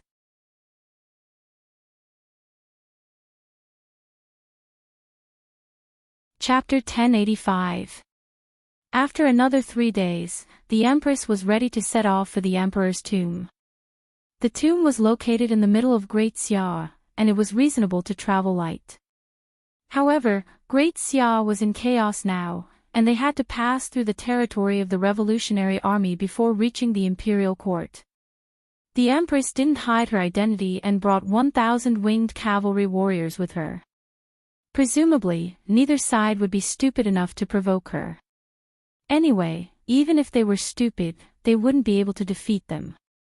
1,000 winged cavalry warriors would require at least 50,000 soldiers to be a threat and 100,000 soldiers to encircle and annihilate them. Not to mention, there was also the Empress, who was the third most powerful expert in the world.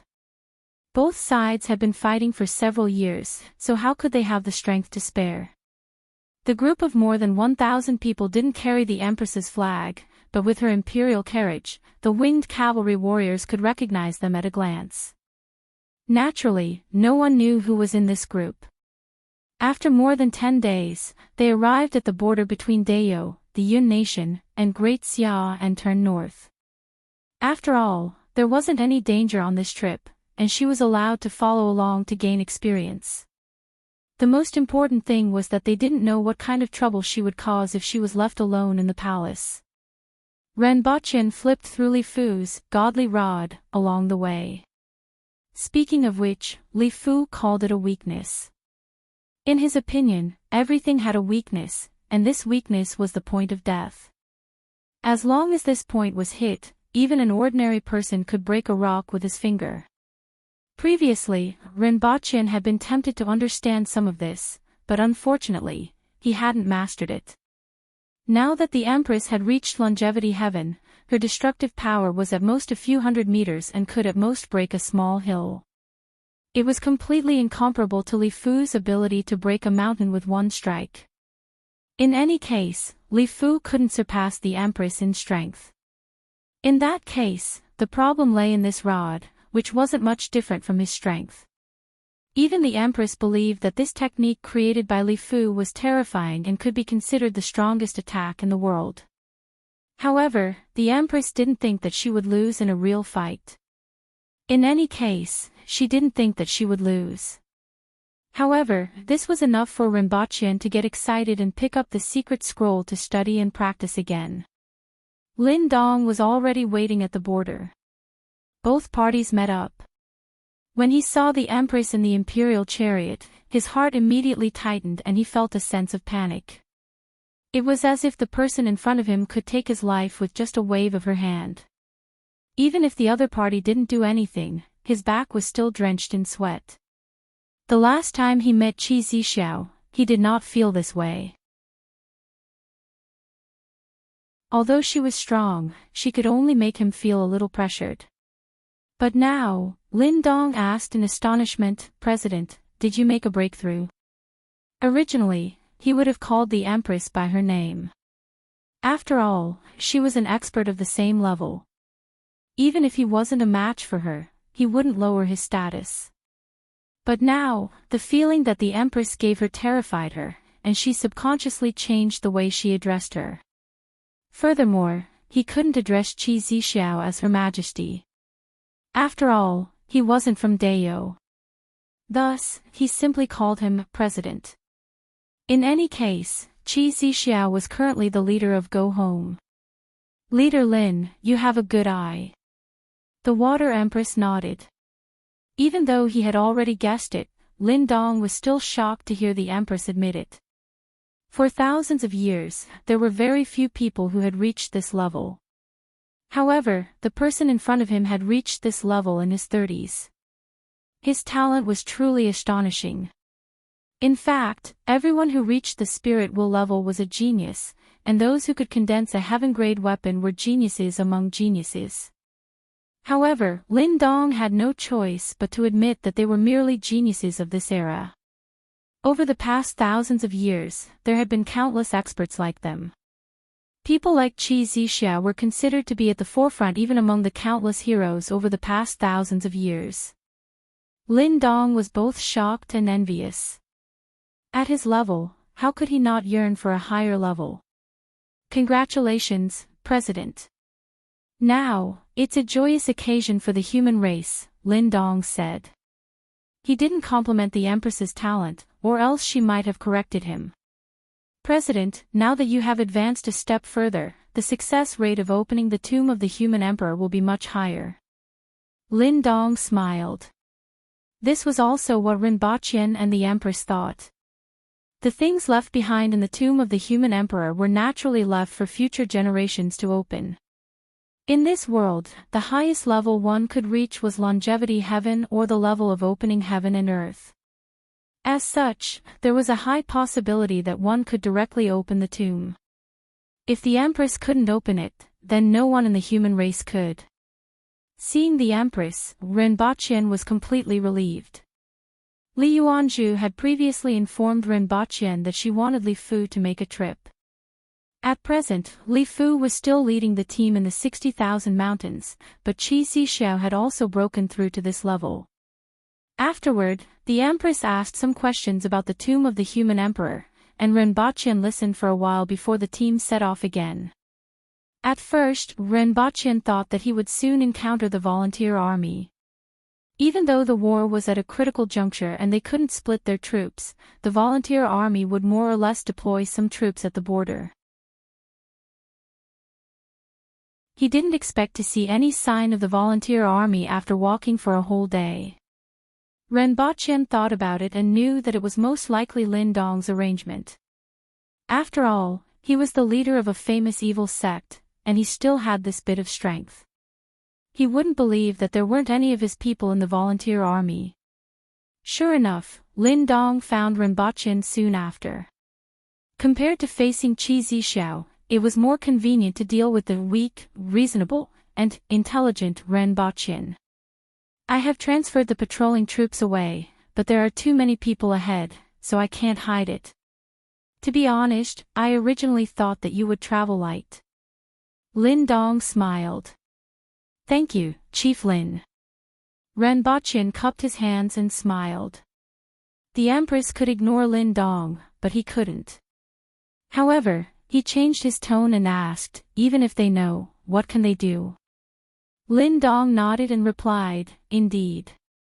Not to mention your strength, just the 1,000 winged cavalry warriors are enough to make everyone give up. In this way, some people will definitely follow, but it doesn't matter. After the emperor's tomb is opened, it doesn't matter if they find out. Both sides understood this, but Lin Dong still had to greet them. As expected, they were observed from afar before they even reached the first city. Moreover, it was the general of the volunteer army who was observing from afar with 2,000 cavalry warriors. After discovering the identity of this group, he sent someone to inquire.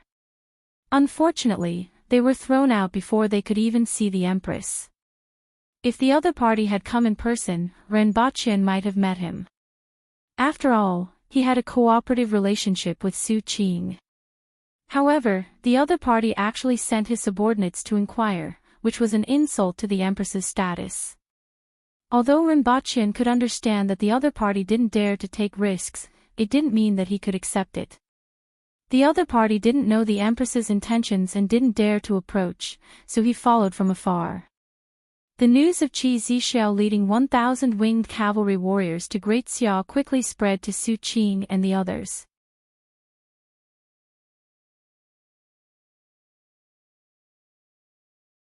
Chapter 1086. Why is Qi Zixiao here? You even brought 1,000 winged cavalry warriors? Su Qing was a little stunned. After being in charge of the revolutionary army for several years, Su Qing's appearance had not changed much, but he gave off a much calmer feeling. His body also carried a dignified aura, which was extraordinary at first glance. For Qi Zixiao to enter the Great Xia with such great fanfare, there must be something important. Could it be related to the Xia family? The Xia family had been in control of the world for hundreds of years and had a deep foundation. Maybe they had something that could attract her. Otherwise, even if something were to happen, there would be no need for her to bring 1,000 winged cavalry warriors with such great fanfare. After all, this isn't Dao's territory, so you guessed. Su Qing's expression changed slightly. According to what Siyu said, it was not impossible. The 1,000 winged cavalry warriors were too conspicuous. Although he had an agreement with Dao, that was all there was to it. It was in Dao's interest for Great Xia to be in chaos. Now that they had the absolute advantage, it wasn't impossible for the Xia family to use some treasure to invite Qi Zixiao, allowing Dao to intervene and bring the situation back to balance. It was also in Dao's interest. But why did Qi Zixiao come here personally? After some thought, he looked at Qing Lian, wanting to hear what she had to say. Qi Zixiao is not someone who can be easily persuaded. Even if the Xia family has some treasures that could tempt her, she would not personally act. Qing Lian said bluntly. Su Qing nodded slightly. This was also something he could not understand. Perhaps the Xia family's treasure is too important. Su Yu guessed. That's possible, but the probability is less than 3%. Qing Lian changed the topic and mentioned something else. Many things have happened in the Jianghu over the past 2 years. Many experts have banded together. Although many experts stayed outside the imperial court and fought on their own, both the imperial court and the volunteer army were paying attention to these experts. After all, the strength of these experts could already affect the situation of a battle to a certain extent, especially when it came to assassination. It was not impossible for them to take the head of a general among millions of soldiers. Therefore, both sides wanted to rope them in, but they also maintained vigilance against them, constantly paying attention to them. You mean the so-called go-home organization? In the past year, many experts had gone into hiding. Now, there were only a few people who were in the top 100 of the world's experts list. Qi Zixiao's visit had something to do with them. But how do you explain the 1,000 winged cavalry warriors? Su Yu questioned. It was impossible for them not to pay attention to the organization at home. However, the crux of the matter now was that Qi Zixiao had brought 1,000 winged cavalry warriors with her to Dao. This was the reason why everyone was uneasy. After all, this was Great Xia, and both sides were at war. 1,000 winged cavalry warriors could already affect the current situation, and everyone couldn't help but guess the reason behind it. Qi Zixiao is one of the leaders of the Go Home organization. The main purpose is to deal with the so-called foreign races. The disappearance of those experts is related to this. Qi Zixiao's appearance here is 70% likely related to this as well. Qing Lian pursed her lips and smiled lightly. Her smile was filled with strong confidence. You know a lot about it. Su Qing's pupils shrank. He didn't know much about that organization. However, Qing Lian seemed to understand it very well. I do, but it has nothing to do with your great cause, Qing Lian said casually. What's the point of thinking so much? Just ask him directly. Su Qing tapped his fingers on the tea table beside him and pondered for a moment. With Qi Zixiao's temperament, she would disdain to lie. It was indeed the most suitable to send someone to inquire directly. He might be able to deduce something from her words. Who should we send? If his status was too low, he would not be able to see Qi Zixiao. Those with high status have their own duties. I'll go. I'm also a little curious. Qing Lian stood up and said, tell everyone not to act rashly first. Su Qing nodded. Naturally, he didn't want to anger Qi Zixiao. While Su Qing and the others were guessing, the imperial court of Great Xia was doing the same. The new emperor of Great Xia had been in office for several years. Great Xia was in a precarious situation and was on the verge of collapse. The new emperor couldn't sleep at night, had white hair, and was no longer in high spirits.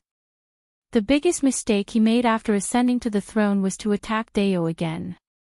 If not for this, the situation wouldn't have deteriorated so rapidly, and Great Xia wouldn't have been completely hollowed out and unable to suppress the four sides. For the past few years, the imperial court had thought of giving up the etiquette and seeking help from the outside world. However, the Qin nation was separated by the Yun nation, which was a corner of Dao. As for the people sent to Dao, most of them were intercepted and killed by the experts in the Revolutionary Army. Occasionally, 2 of them broke through, but they didn't get to see Qi Zixiao. They didn't even get to see her face, let alone move her. However, even though the imperial court's strength had been greatly reduced and they were besieged in a corner, their eyes and ears weren't completely cut off. They had also found out that Qi Zixiao had brought 1,000 winged cavalry warriors into Great Xia. Although the chances weren't high, they still wanted to try their best. At this time, Renbaqian and the Empress were boating on the river. It was a clear and slanting rain, green mountains, and clear waters. Boating on the river was naturally a carefree experience that couldn't be enjoyed in the palace. The rolling waters of the Yangtze River wash away all heroes. Right and wrong, success and failure, vanish in the blink of an eye. How many things since ancient times have become a joke? Renbaqian stood at the bow of the boat and softly recited.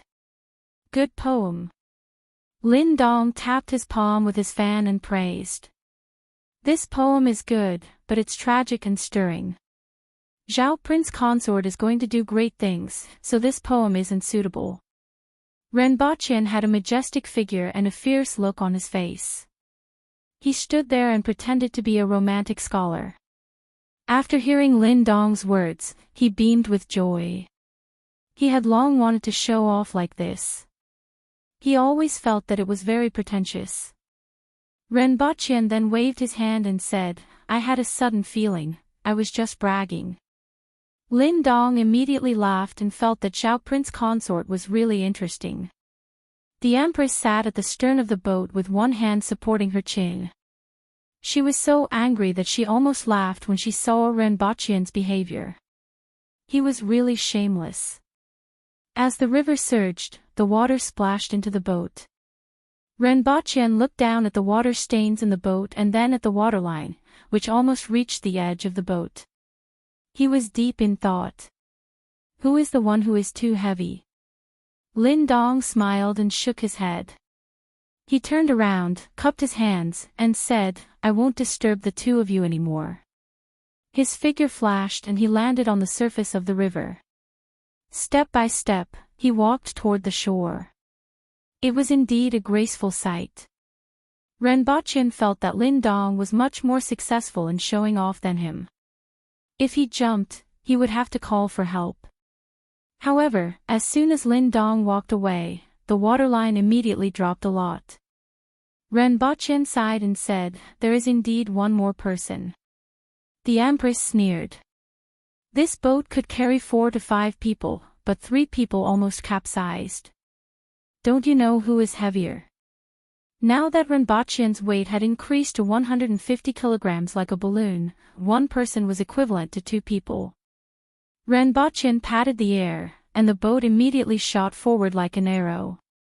In just a moment, they could see the city wall in the distance. The two of them entered the city and toured the scenery. One looked fierce, and the other was full of heroic spirit.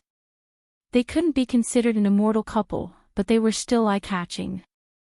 First, set a small goal, such as 1 second. Remember, booksellers.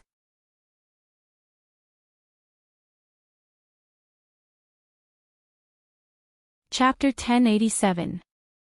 Changle City was an important city in Great Xia, and the waterways weren't closed. Renbachien and the Empress entered the city on a boat, but the winged cavalry were stopped outside the city. Even after receiving Su Qing's order, the city guards did not dare to casually let the winged cavalry into the city. The city gates were closed and the city walls were heavily guarded.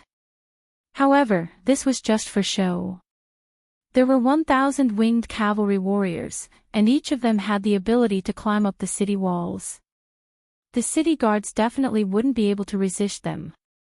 Which one of you is the leader? This is the Grand Xia. What business do you have here? The guard was surnamed Wang Ji, and was a disciple of a large clan. As early as a few years ago, when the revolutionary army swept through the lands and Great Xia was in a state of decline, the descendants of various clans had already joined the revolutionary army. Betting on both sides was a way for aristocratic families to protect themselves.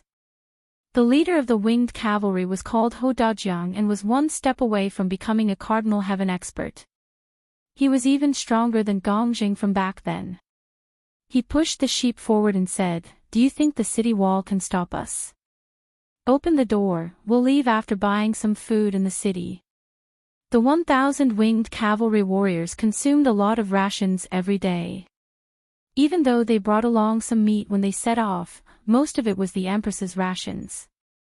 These rations still had to be prepared in Great Xia. Seeing that the other party had no intention of attacking the city, Wang Ji's expression changed. He knew that if he really angered the other party, the city walls would indeed fall. He could still hold his ground against other people, but he did not dare to face these barbarians. The strong feared the unreasonable, and these barbarians were not just ordinarily unreasonable. If you dare to be unreasonable with them, they will dare to take your life. Moreover, there were orders from the higher-ups. He immediately raised his voice and said, "There are too many of you. If all of you enter the city, it will definitely cause chaos in the city. Only 100 people can enter. Leave the city immediately after you buy it, and don't cause any trouble." Ho Dajiang sneered. "You talk too much. What do I need you to say? Hurry up and open the city gates. Otherwise, I'll break the city and kill your entire family." Wang Ji's complexion was rather unsightly. He had already intended to retreat, but his opponent was not giving him any leeway at all. He was filled with regret. If he had known earlier, he would have ignored them from the start. Wang Ji's expression changed several times before he commanded, "Open the door." After he finished speaking, he turned around and left, not bothering with them anymore. In any case, the higher-ups had already instructed him not to take any responsibility. Ho Dajiang smiled contemptuously. This group of people from Great Xia was really weak.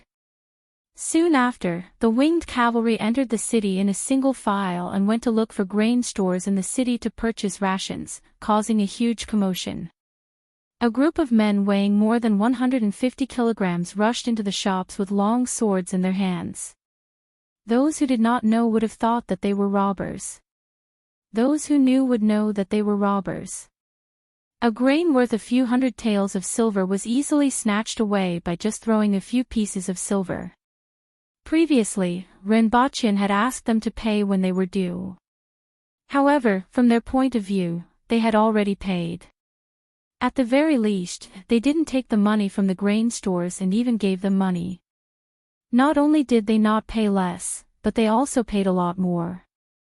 Renbachin and the Empress were on the boat and naturally noticed the commotion caused by the winged cavalry entering the city. However, they didn't say much. The Empress didn't care, and Renbachin couldn't be bothered to talk about it. All his attention was on the livelihood of the people in the city. It could be seen that these peasants were doing a good job. The lives of the commoners were not greatly affected. Moreover, with the sweet potatoes, although the people in the city were not considered wealthy, they could still fill their stomachs and live a stable life. This could be seen from the words and actions of the commoners on both sides of the street. The boat crossed a stone bridge. The commotion caused by the winged cavalry hadn't affected this place yet, and the two of them saw something interesting. On the street, two men were facing each other with swords in their hands. One of them was wearing a bamboo hat, and the other was wearing a scholar's green robe.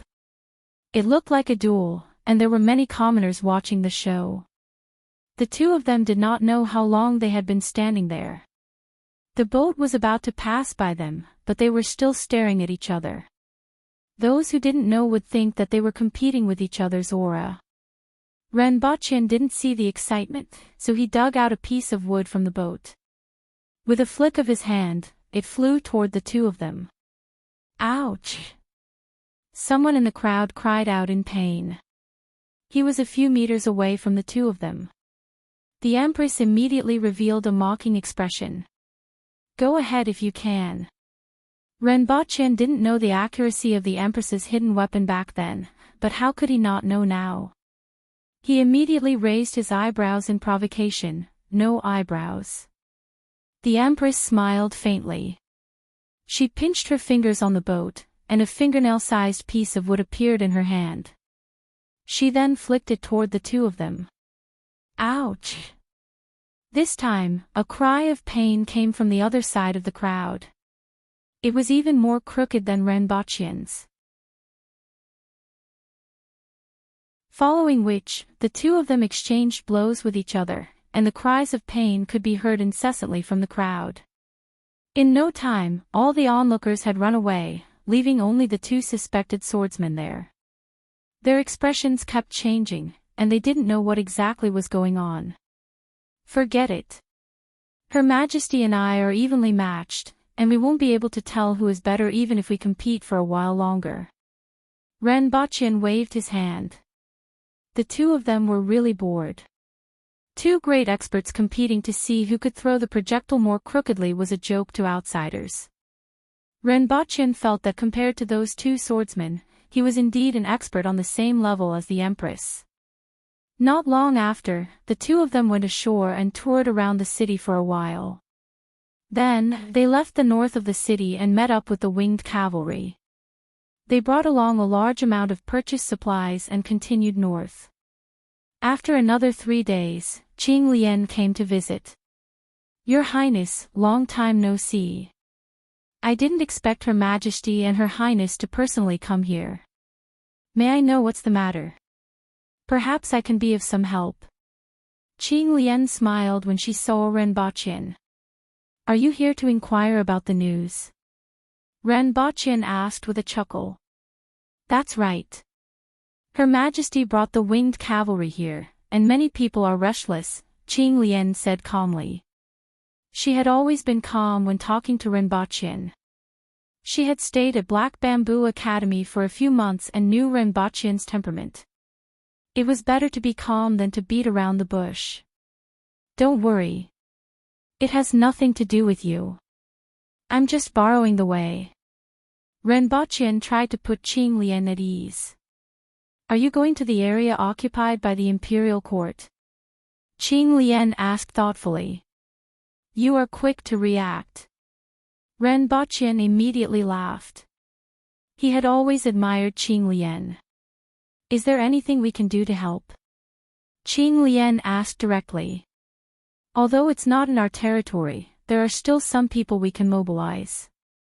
There's no need.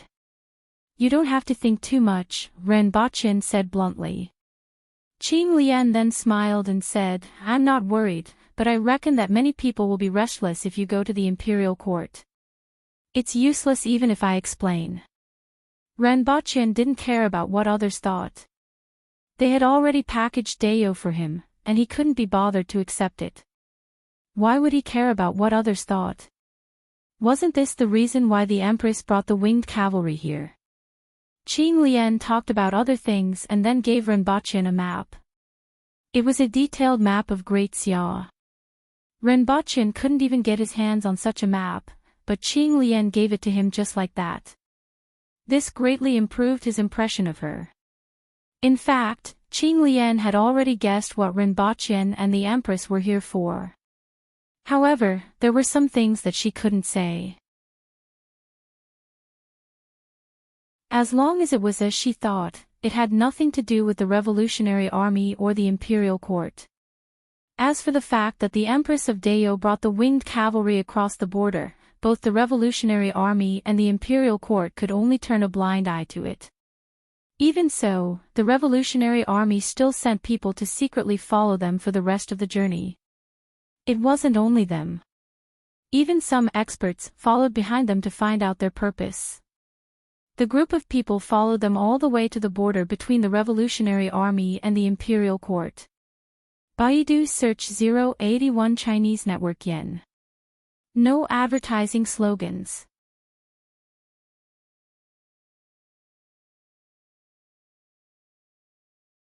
Chapter 1088. Zihe Road was the front line of the confrontation between the imperial court and the volunteer army, and it was one of the most important towns in the hands of the imperial court. A young man in embroidered clothes was sitting in a residence in the city, listening to the reports from the people around him. In another hour, they will enter the city. The person who spoke had a cold and sharp voice. He was thin, had a fair face, and had no facial hair. Although he tried to speak gently, he still gave off a sinister feeling. I understand. I'll go and invite granduncle, the man said. After they left, the man sighed. A few years ago, Great Xia was still in its heyday, but it had fallen to such a state a few years later. Qi Zixiao was running amok in Great Xia with her army, and he and the others had to think of ways to persuade her.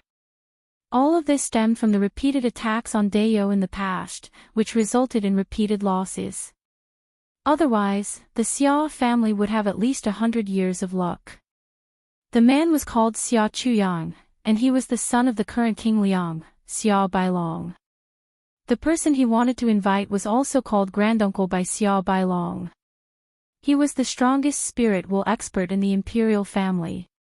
100 years ago, he had made a name for himself and was ranked in the top 50 of the world's most powerful experts. Later, he disappeared because of an incident.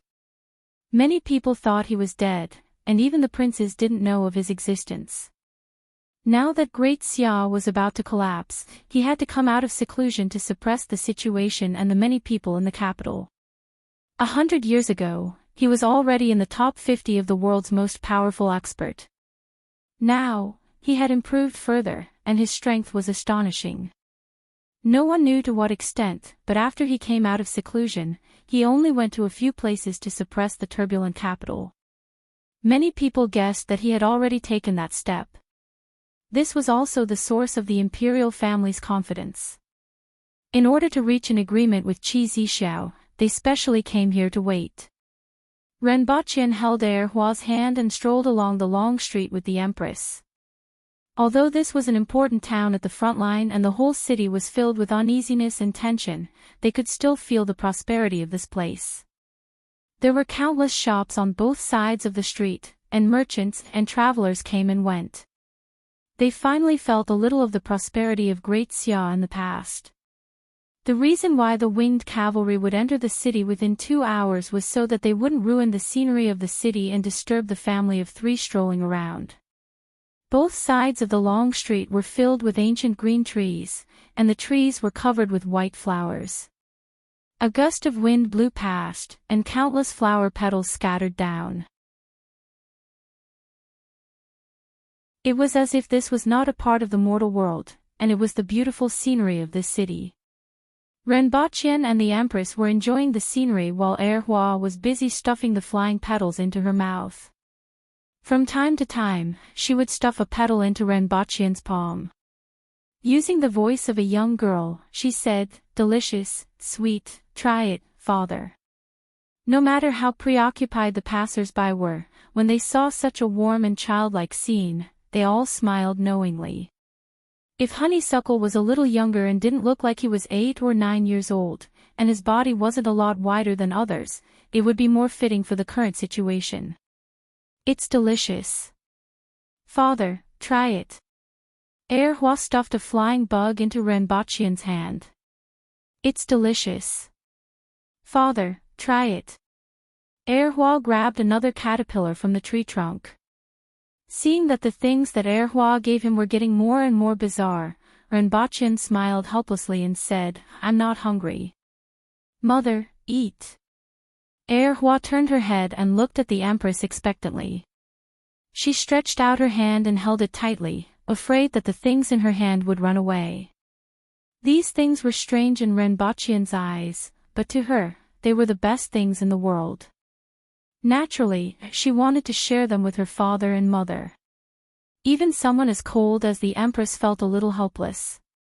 With a smile on her face, she took a caterpillar that was the size of a pinky finger, had a back full of spikes, and had a black and red body. She threw it into her mouth. Then, she raised her eyebrows and said with some surprise, "It tastes pretty good. It's delicious." Hua smiled even more brilliantly after receiving praise. Renbochin raised his head and looked at the people standing in front of him. Were they here to look for him? "Xia Chuyang greets Fairy Qi and Mr. Ren," the young man at the front raised his voice. He didn't mention their identities and didn't mention his own. He only addressed them as Mr. Fairy. Renbochin's eyes moved slightly as he knew the other party's identity. He whispered, "It's Great Xia's King Liang." Otherwise, the Empress wouldn't have known who the other party was. However, everyone's ears and eyes were sharp, so they naturally heard it clearly. The Empress didn't respond. Instead, she looked at the tall man behind Xia Chuyang, who was about 50 years old. She was slightly surprised that the Xia family actually had such a person. This was somewhat unexpected. "Why don't we go upstairs and talk?" Xia Chuyang smiled warmly when he saw the Empress's gaze. "Let's talk if you can take 3 moves from me. If you can't, there's no need to talk." The Empress's mind was firmly locked on the tall man. The corners of her mouth were slightly raised, and she seemed to be in a good mood. She didn't expect to find an expert from the heaven and earth region to test her skills. Xia Chuyang smiled. It was good that they could talk. As for 3 moves, he didn't expect Qi Zixiao to be so careless. With his granduncle's strength, it was hard to say who would take 3 moves from whom.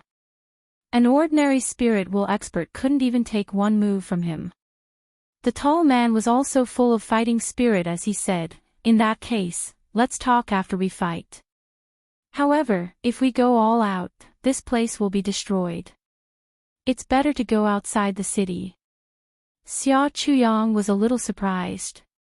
He didn't expect his granduncle to say such words. Furthermore, His tone was completely like that of a peer. Could it be that Qi Zixiao could also reach that level? How old was Qi Zixiao? All right. The Empress carried Erhua in one hand and Renbaqian in the other. In a few flashes, she arrived outside the city. During this time, she only took a few steps in the air. It was as if there was something invisible under her feet that she could use as leverage. She didn't touch the ground at all. Could she fly after reaching the longevity heaven stage? This thought suddenly popped up in his mind. He thought about it carefully. Although he didn't know much about it, judging from the Empress's performance, she probably hadn't reached this level yet. It should be the longevity Empress who used some kind of technique to achieve this effect within a short distance. The Empress left the two of them there and moved her feet to appear thousands of meters away. She stood with her hands behind her back and looked straight at the tall man who landed not far in front of her.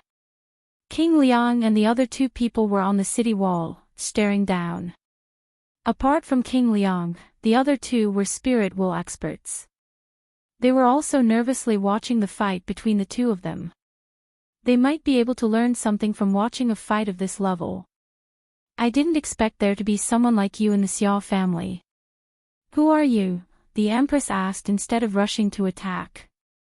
Xia Yonghe, the tall man said. His aura surged, and the air around him began to distort. Long weapons rose from the ground, and in the blink of an eye, the area within 100 meters of him was filled with long spears that emitted murderous intent. As the name suggested, it was to open up a world and form a domain that was under one's control. It could be used to fight against enemies and greatly increase one's strength. Renbaqian was a little surprised when he saw this scene from afar. All along, there had been no detailed information about the opening of the heaven and earth domain, especially in Dayo. Therefore, he didn't know what kind of situation the heaven and earth domain would be like. Looking at the scene in front of him, he felt as if his spirit was projected into reality and could affect reality even more than the materialization of a heaven-grade weapon. If he guessed correctly, those countless long spears were probably real.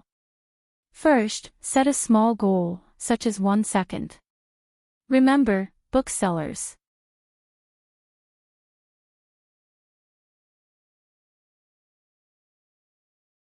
Chapter 1089. In the face of Xia Yonghe's domain, the Empress moved her feet and appeared in the domain. The spears that she collided with shattered one after another. She raised her hand and threw a punch.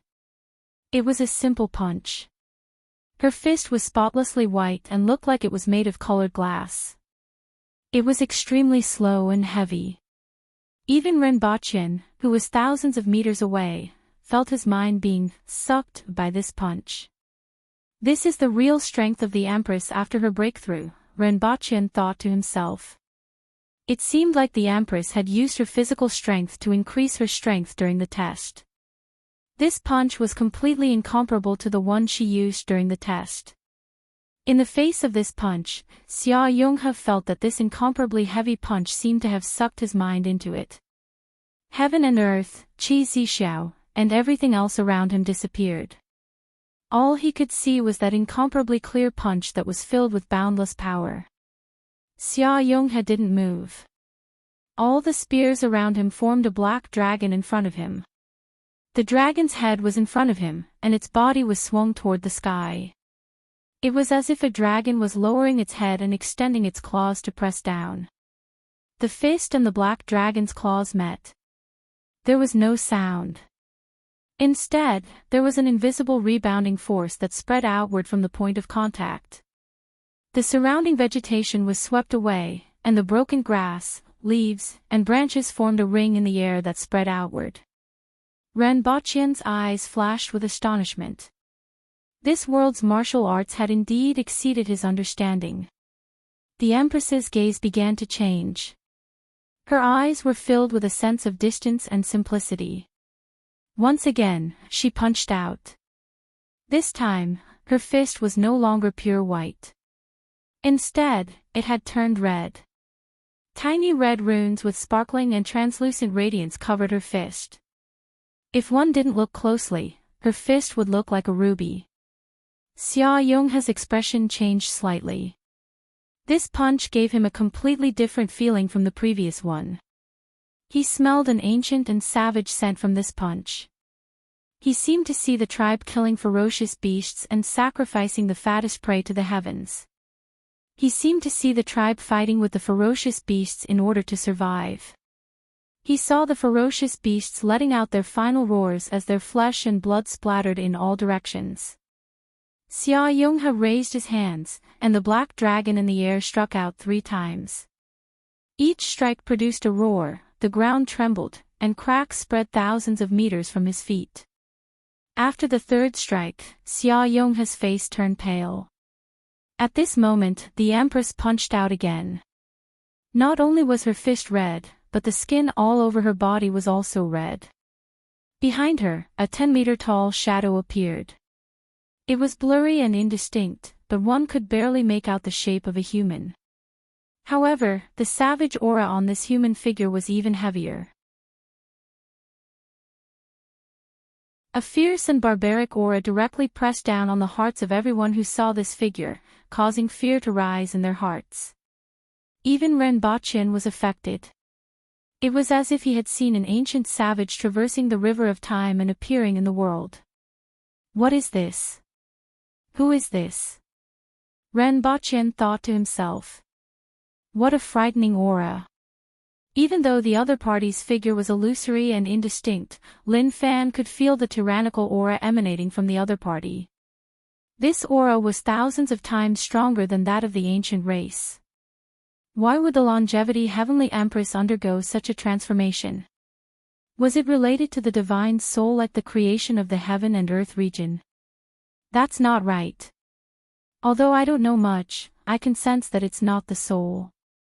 It seems to be something deeper.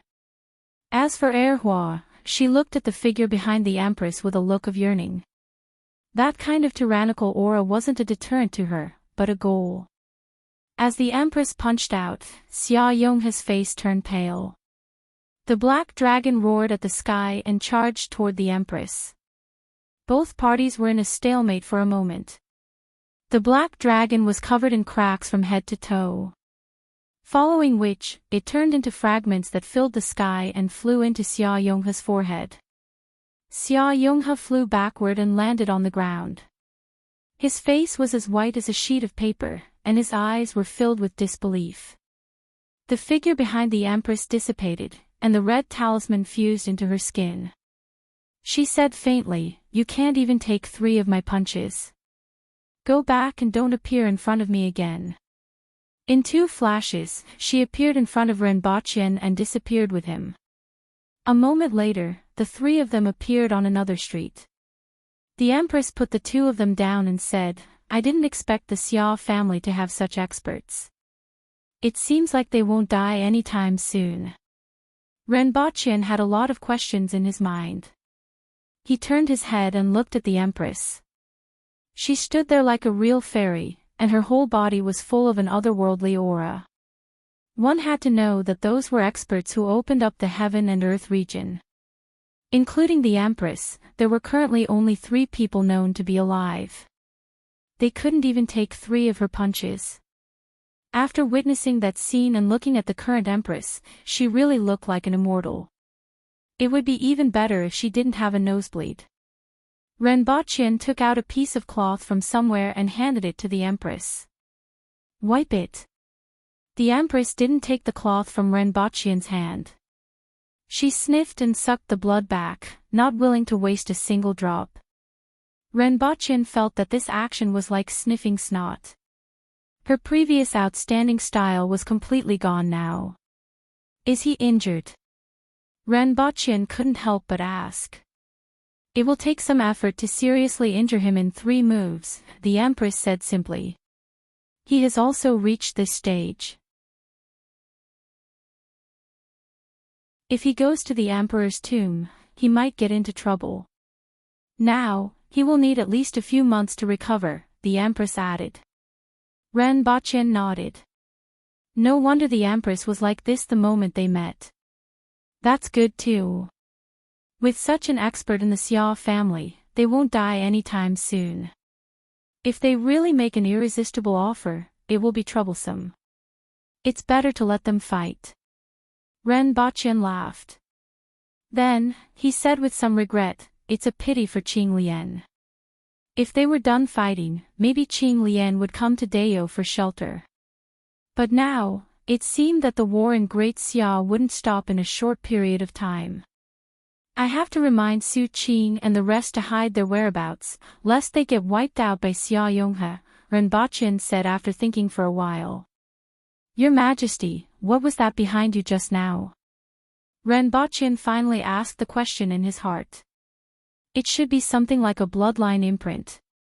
The Empress said, it's an ancestral imprint that is passed down through the bloodline. When one reaches a certain level, he will be able to sense a trace of the ancestral imprint.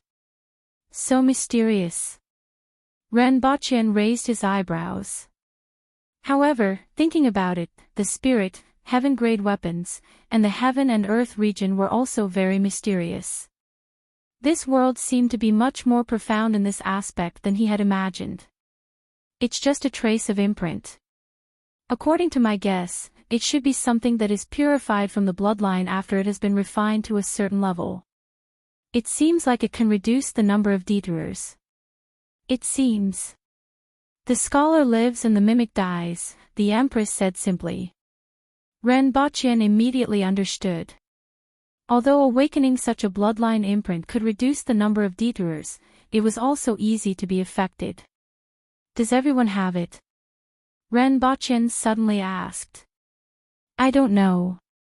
There are very few records about this. I only understood it after I reached this stage, the Empress said faintly. First, set a small goal, for example, 1 second.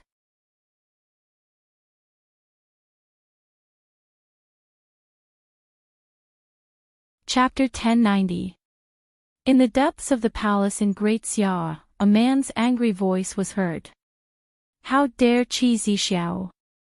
Brother, although she refused, the rebels have slowed down their attacks, Xia Chuyang said from below. Humph. They are afraid of you and are afraid of a life-and-death struggle. Emperor Xia snorted.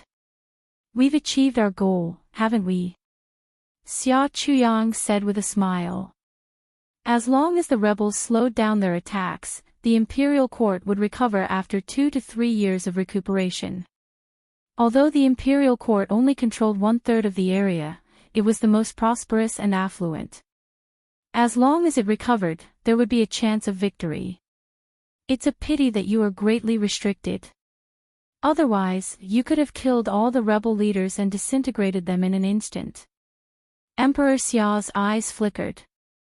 Otherwise, the first thing he would have done after he came out of seclusion was to ask him to eliminate the rebel leaders instead of suppressing the capital.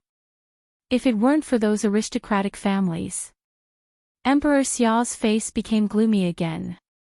If it weren't for them, he would have abandoned the prefectures in the south and allowed the bandits to invade.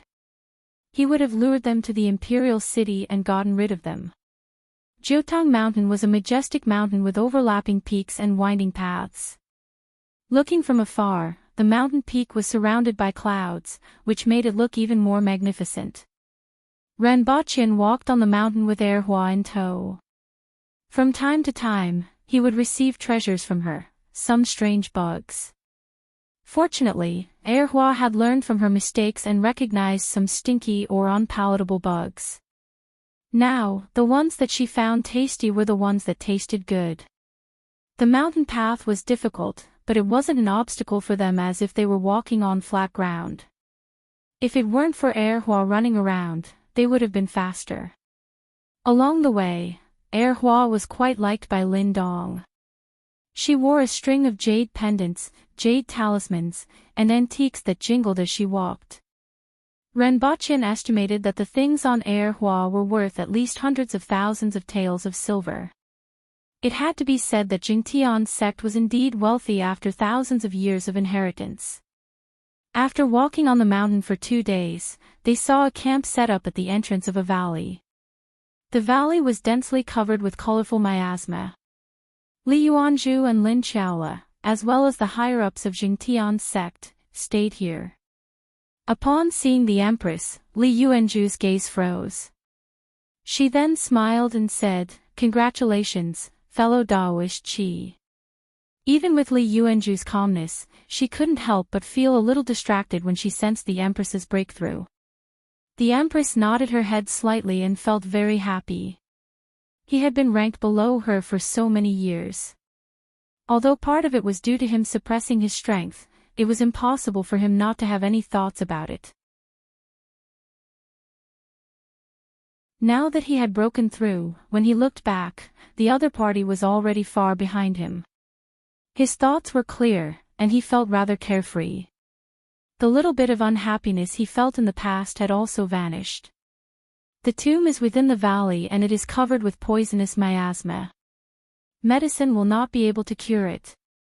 Every day, there will be 4 hours before and after noon for the miasma to subside. After today, we will rest for a day and continue to explore Di Can's tomb tomorrow. Lin Dong said. The Empress had no objections. Get rid of those bugs that are following us, the Empress instructed the winged cavalry. Focus on driving them away. Ren Baqian added. He then pulled Hua over and warned her not to run into the valley. He also instructed a few guards to keep an eye on her. The winged cavalry was also divided into 2 groups. One group drove away the martial artists that were following them and went hunting. The other group inquired about the situation in the valley and set up camp here after knowing that this was the only path. Everyone rested for a night. The next day, the poisonous miasma in the valley gradually dissipated, and some people entered the valley. Although there was still poison, it was no longer a problem for everyone. The valley was winding, filled with strange stones and poisonous bugs. The trees on both sides were covered with pink flowers. If there was no poisonous miasma, it would be considered a beautiful scene. There was a road in the valley that was barren. After walking along the road for less than 15 minutes, they saw a poisonous pool. The water in the pool was dark green and lifeless. Nearby, there were dozens of white bones scattered in all directions. It seemed like they belonged to people who had been here before. The poisonous miasma is formed by the poisonous pool and the miasma after the flowers in the valley rot. Even if a spirit will expert were to fall into it for less than 45 minutes, his spirit would be infected like maggots in the tarsal bones. Lin Dong explained as he walked, afraid that the Empress would be careless. Although the Empress had already taken this step, the poisonous miasma in the valley was too difficult to deal with, and no one knew if she would be affected. It can even corrode the spirit. Ren Baqian was quite surprised. One had to know that the spirit belonged to the category of consciousness and was considered an illusory thing. How could the poison here be so powerful? Exactly. There are many strange things in the world. Lin Dong looked serious. Ren Baqian was deep in thought. It seemed like the poisonous miasma here was worth studying. One had to know that the effect of poison on spirit will experts was very small. Large doses of poison over a long period of time were needed to achieve the same effect on ordinary people. Spirit will experts who weren't strong enough weren't fools. If they weren't captured alive, they wouldn't be able to do it. If the poisonous miasma here could be studied, it might be useful in the future. Of course, this was just a preliminary idea. A spirit will expert could stay in the miasma for 45 minutes. In other words, the toxicity wasn't enough to threaten an expert. It was just a little strange. If the concentration was increased and injected into the body of an expert, the effect might be better. After turning around the poisonous pool, a wordless stone tablet stood in front of them. It was 3 feet tall and 4 feet wide. We can't go past this point. No matter where we go, we will come back. Li Yuanzhu nodded at the Empress, closed her eyes, and stepped forward. White mist rose behind the stone tablet. However, the white mist was confined to this small area, and it was impossible to see what was inside. After taking 2 steps, Li Yuanzhu's figure couldn't be seen from the outside. However, after a while, everyone saw her come out of the white mist with her eyes closed. Renbochin narrowed his eyes and saw that the position she was standing in was exactly the same as when she entered. It was just that she was facing the opposite direction. Li Yuanzhu opened her eyes and said, "This place is strange. My senses are completely restricted to my body and can't be released at all. Walking in it is like walking in water, and you will be pressured by the surroundings. An ordinary earth will expert can only walk 3 times. I'll try." The Empress stepped forward after saying this. After taking a step, she felt as if she had entered something. The surrounding air was condensed and squeezed toward her. However, this kind of pressure had no effect on the Empress. She closed her eyes and felt her surroundings. Sure enough, she couldn't feel anything. Even Renbochin and the others, who were 1 step away, couldn't feel anything. Furthermore, her senses couldn't be released at all. She couldn't see anything in front of her and couldn't hear anything in front of her. The Empress curled her lips and felt that this was interesting. She closed her eyes and took a few more steps. Every step she took seemed to shrink the ground to an inch. Suddenly, she felt as if she had stepped into a bustling city from a quiet and uninhabited mountain. The sounds of people, the wind, and the vegetation all entered her ears. A familiar aura also appeared in front of her. First, set a small goal, such as 1 second. Remember, book house.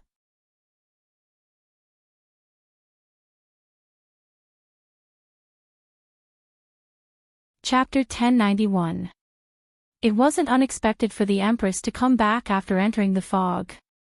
Before anyone could say anything, the Empress took another step back into the fog, turned sideways, and threw a punch. If they were outside, this punch would be able to destroy the ground in a radius of several hundred meters in the air. However, the immense power dissipated in the air that was as viscous as water as soon as the Empress punched out. The Empress carefully sensed and could feel some fluctuations, like a stone thrown into the water, splashing out circles of ripples. She was testing the waters. However, to the Empress's surprise, the ripples caused by this punch spread in all directions. The ripples were chaotic, cancelled out each other, or staggered. She couldn't feel the real situation in her surroundings at all. The Empress exerted force with her feet, trying to create a crack to go forward. However, the force transmitted through the tip of her foot into the ground, and there was no movement at all. This wasn't unexpected. Li Yuanzhu, Lin Dong, and the others must have already tried these methods. If they were effective, they wouldn't be the ones to try them. Afterward, the Empress's body was covered with runes, and her aura rose steadily. However, the huge aura stopped spreading when it was 1 meter away from her body. However, the Empress didn't care. There were indeed some methods to limit power here. In her mind, the upper limit was the spirit wheel or cardinal heaven level. As long as this limit was exceeded, it could be broken. After all, this was left behind by the human emperor, and the highest the human race could reach in this world was longevity heaven and earth. After reaching this level, they couldn't advance any further. Therefore, the limit could only be here. Once it was exceeded, no one could break it, and whatever the human emperor left behind would be meaningless. Of course, there was another possibility, which was that this was simply a tomb that didn't want anyone to enter at all. However, whether it was the Empress, Li Yuanzhu, Lin Dong, Renbochin, or the others, they didn't believe this was the case. Even ordinary human race experts had left behind a backup plan like the Temple of Heaven. Even though there were foreign races mixed in, and the Temple of Heaven had deviated from its original purpose for thousands of years, it was still a backup plan left behind by some experts for the human race. How could someone who was called the human emperor not leave behind something? How could he not hope for his descendants to return to the land where they were born, raised, and died? The land that was stained red with the blood of the human race. The tomb must contain the remains of a human emperor, so it must be opened by a descendant of the human clan. The Empress's entire body was blood red, and a gigantic figure appeared behind her. The Empress wanted to use brute force to break open this place. As the blood essence surged throughout his body, drop after drop of blood essence exploded within his body. The immense power contained within the blood essence poured into every cell in his body. It was like eating a Snickers bar. The Empress ferociously punched the air in front of her. The air didn't explode, and the smoke-like fog didn't sweep along with the wind generated by the punch. However, there was a slight caw sound in the air. It was as if this punch didn't hit the air, but hit something solid instead. Open. The Empress punched again. She even heard the sound of something cracking. Open for me, the Empress shouted coldly. Her strength was still as ferocious as ever. With this punch, the air was filled with cracks as if it was a solid object. The cracks were fine and dense, extending to every corner of the fog. With a crisp sound, the fog immediately shattered like glass. The Empress's huge blood essence also rushed into the sky. If the blood essence of an ordinary spirit expert was a small stream, then the Empress's blood essence was a surging river. This shocked Li Yuanzhu, Lin Dong, and the people from Jingtian's sect. All the winged cavalry warriors who entered the valley looked at her with reverence. The fragments of the fog in the air fell to the ground and turned into real fog. They were absorbed into the stone wall in front of them and formed a door of fog. This change was beyond everyone's expectations, and they looked up one after another. Ren Baqian's eyes flickered. He originally listened to Li Yuanzhu and was prepared to use robots to explore the way. Now, it seemed that using robots wouldn't work. Someone had to truly reach the realm of longevity, heaven or heaven and earth. Otherwise, this maze wouldn't be broken, and the subsequent changes wouldn't happen. Although it was a door of fog formed by the fog on the stone wall, everyone believed that they would definitely be able to pass through it. Without this door, it would probably be extremely difficult to enter the tomb of the human emperor.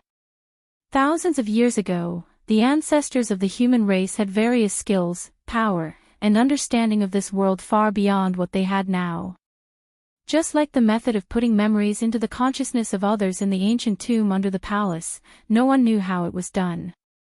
The Empress restrained her blood essence, put her hands behind her back, and walked to the door of fog to take a closer look. Just as Rinpoche was about to step forward, he realized that there seemed to be some changes to the wordless stone tablet. There are changes to the stone tablet. Ren Baqian called out. The Empress, Li Yuanzhu, and Lin Dong came to the front of the stone tablet to take a look. Lines of words appeared from top to bottom. They were the words of Great Xia. The descendants of the human race are here. Kowtow 9 times and call their names 3 times. The fog will open and the door will appear. The corner of Rinpoche's mouth twitched, and he turned to look at Lin Dong and Li Yuanzhu. He saw that the two of them were in a daze after glancing at each other. Then, they looked away with baffled expressions and walked to the front of the stone door. The fog had been opened and the door had appeared. What was the point of showing this thing? You showed it before. Although the two of them didn't know how to kowtow, there were so many people in Jingtian's sect that they could just line up to kowtow. Could it be that these words will appear during the poisonous miasma? Ren Baqian guessed, feeling inexplicably amused. That should be the case. Lin Dong nodded. If you can enter this place during the period of the poisonous miasma, you will see these words. When the poisonous miasma disperses, the words on it will also disperse. This is another way to enter, but I don't know where the cure for the poisonous miasma is hidden. Chief Lin, didn't you say that a spirit expert can last here for 45 minutes? Didn't you guys come over and try? Ren Baqian smiled faintly. I came in, but I didn't come here. During the poisonous miasma, there are other changes in this valley. It's not easy even for a spirit world expert to reach here. If you are not careful, you won't have the chance to return. Even if you manage to escape, your spirit will be damaged. Lin Dong shook his head slightly. When everyone arrived in front of the door, the Empress pressed her hand on it. Her palm slowly passed through the door and entered half of her arm. It can go through, the Empress said faintly. This was expected, but everyone also found it strange. After all, when the fog dispersed, everyone could see that this place was the same stone wall as other places. However, this door could actually go through, and they didn't know where it led to. This should be related to space, right? Ren Baqian was very surprised. Then, he followed the Empress and stepped into the door. First, set a small goal, such as 1 second. Remember, book house.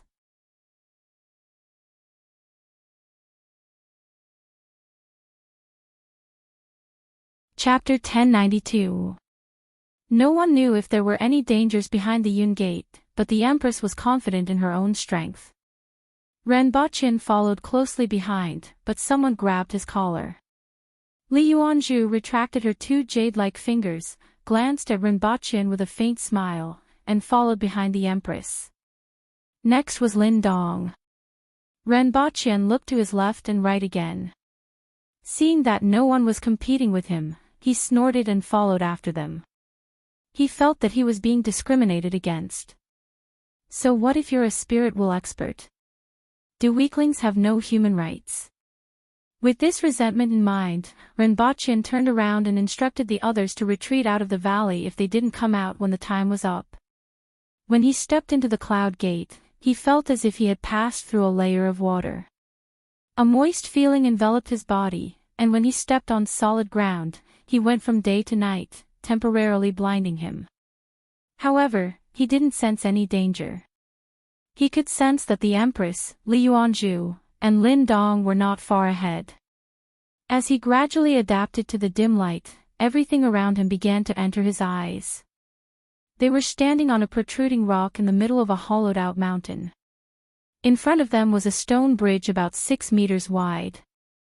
There was no guardrail, and it was pitch black below the bridge. They couldn't tell how deep it was, and they could only vaguely hear the sound of flowing water. The stone bridge was 100 feet long, and it led to a huge platform in the middle of the mountain. Below the platform was a rock pillar that extended into the bottomless darkness. The top of the stone pillar began to spread in all directions in an arc, like a big bowl. The light came from the braziers at the 4 corners of the platform. No one knew how long the raging flames had been burning. Judging from the time, it was at least several thousand years, and they still hadn't extinguished. The most eye-catching thing was the huge black shadow lying in the middle of the platform. It was 40 to 50 feet long and 10 feet tall. Its body was like that of a ravenous wolf, and its entire body was scarlet red. However, its head was that of a dragon's head. Its appearance was strange, and its eyes were tightly shut, as if it was in a deep sleep. It's Yazi. Lin Dong inhaled a deep breath of air and said. It is said that there is a Yazi under Dekan. This should be it. Ren Baqian's gaze moved slightly. Yazi. That Yazi who would seek revenge for the smallest grievance. The kindness of a single meal must be repaid, and the grievance of a single stare must be avenged. A legendary creature. The second son of the dragon. When the legendary creature appeared in front of him, he felt a strange sense of alienation. However, this world even had Qilins and dragons. Previously, in the tomb under the palace, they had also seen the corpse of a soaring serpent, so it was not surprising that a dragon would appear here. After all, the owner of this tomb was a human emperor. But looking at its size, it wasn't something the fake Qilin in the imperial palace could compare to. They were both legendary creatures, but Qi Shui was so weak that it made people's hair stand on end. At most, it had the strength of a cardinal heaven expert. Could it be because it was too young? Qi Shui was about 50 or 60 years old, maybe he was still underage. Just like Lin Chaola. Or was it because in this land of exile, even the strength of these legendary creatures would be affected? Is it still alive? Ren Baqin asked softly, afraid that he would wake up the Yi on the platform. From the looks of it, this thing should be the second level. He's already dead. There's no sign of life in his body. After the Empress finished speaking, she strode forward. Ren Baqin heaved a sigh of relief when he heard that he was dead. This legendary creature had such a huge body, and it seemed that its combat power was not low. In particular, it was still guarding the platform. It would be troublesome if it accidentally fell during the battle. After heaving a sigh of relief, Ren Baqin felt that it was a pity. Deacon definitely didn't let the Yi guard here to eat everyone who came in. With the strength of the longevity heaven, the Empress might be able to pass. If this Yi was brought out alive, it would be a great fighting force. However, after being washed away by the river of time, the legendary Yi was now just an empty shell. Ren Baqin walked forward and carefully sized up this huge creature that was 3 meters tall even when it was lying down. Even though it was dead, he could still feel the ferocity and fierceness of its body, mainly because of the pressure of its huge body. However, he could see a trace of calmness on its face. He didn't know how long it had been guarding here, but the descendant that the human emperor had been waiting for didn't come. There was no unwillingness, reluctance, or unbearable loneliness. It was as if it was peacefully following its master in its sleep. Ren Baqin couldn't help but reach out to touch it. As an earthling, it would be strange if he didn't want to touch such a creature. It didn't turn into ashes like the flying serpent. It felt cold and hard as if touching wood and stone. Let's go. The Empress stopped in front of the corpse of the Yi for a moment before stepping on the stone bridge behind it. The others didn't have Ren Baqin's strange and regretful feelings. In their opinion, this was just a kind of ferocious beast. At most, it was more powerful when it was alive, and its master was more amazing. At the end of the stone bridge were 2 tall stone doors with a map-like pattern painted on them. It's the map of Ansu. Lin Dong identified it and then added, Ansu is the area under the control of Decan. I remember that there are 237 areas, and the human race controls 10. D can only control one area of Ansu. Ren Baqin asked curiously. There were only 5 human emperors in total. Could it be that Decan was a weaker human emperor? Ansu is the birthplace of the human race and the most prosperous place at that time, Lin Dong explained. Didn't you only know a little after lifting the coffins of your ancestors? How do you know so much now? Ren Baqin asked, full of doubt that Ren Baqin was hiding a lot of things. He was the one who found Decan's tomb, knew that the Yi was a ferocious beast under Decan, and even knew about Ansu. He didn't know how much he didn't say. It was really puzzling that Lin Dong knew so many things. Lin Dong was silent for a while and said in a strangely calm tone, when I go back, I will lift all the coffins of my ancestors. This time, even Li Yuanzhu couldn't help but look at him with surprise in her eyes. Even if your ancestors knew a little, only the first 2 generations of ancestors would know, right? Ren Baqin was stunned for a moment before continuing. Over the past thousands of years, more than one tomb has been discovered. Occasionally, there will be some discoveries left behind by the ancestors, Lin Dong said indifferently. Your ancestors dug up graves for no reason. Now you even dug up their graves. Sure enough, those who dug up people were dug up. Ren Baqin had a strange look on his face and didn't know where to start. There were too many things to complain about. If your ancestors knew that you were like this, they would probably strangle you at first sight. However, after thinking about it carefully, Ren Baqin and the others weren't much better. Weren't they digging up the tomb of the human emperor? Ren Baqin gave him a thumbs up and didn't speak anymore. The Empress pushed the stone door twice, but it didn't budge. She exerted all her strength, surged her blood, and a shadow appeared behind her before slowly pushing the stone door open. It revealed a stone room with a radius of more than 30 meters. A burly man in metal armor was sitting in it. Just as the Empress was about to step forward, she suddenly looked incredulous and cried out, "There is vitality in his body. Is Deacon alive? Set a small goal first, such as 1 second. Remember, book house."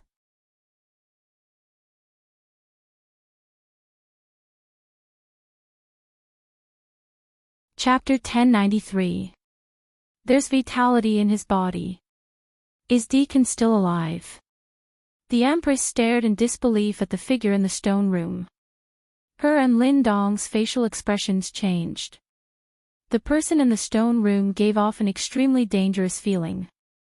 Both of them could feel the pressure coming from the person's body.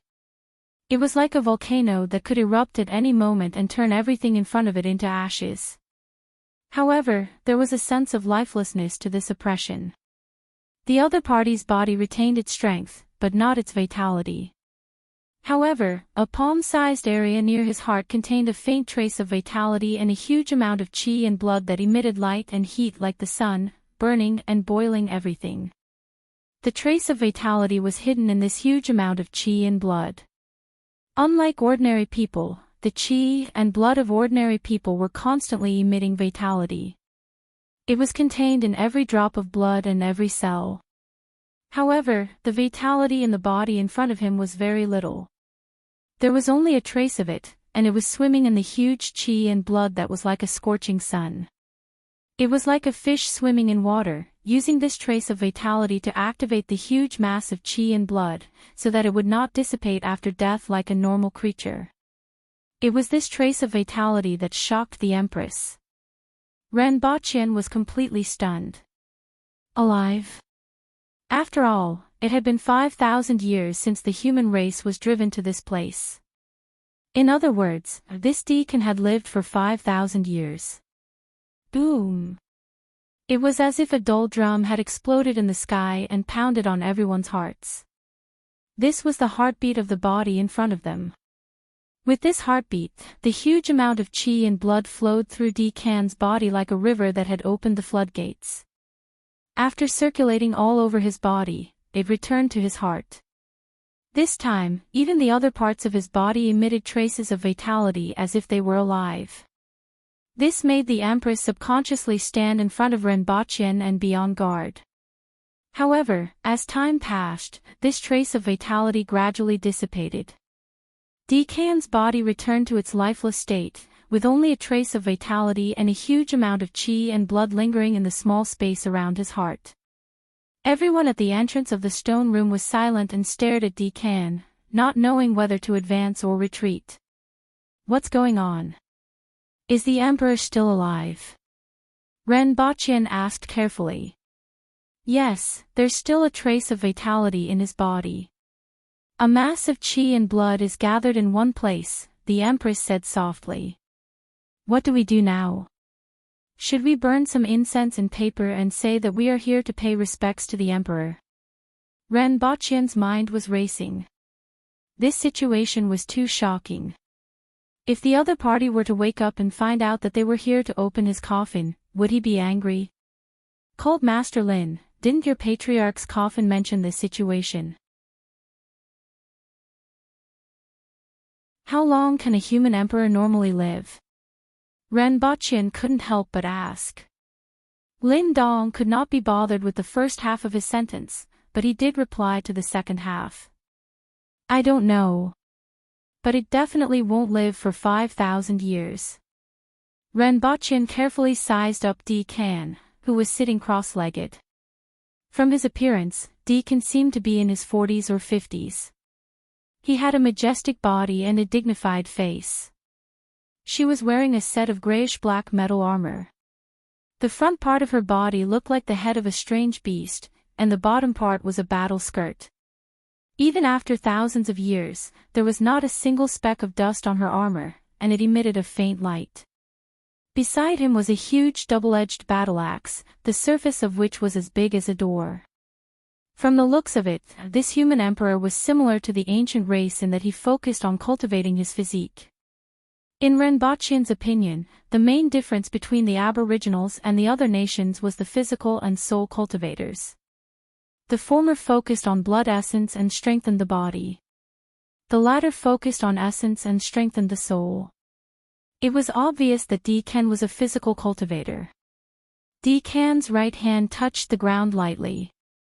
Upon closer inspection, one could see that he had written 8 words on the ground with his fingers. "With my broken body, I will protect the human race." Seeing these words, Renbochen felt as if he had been struck in the heart.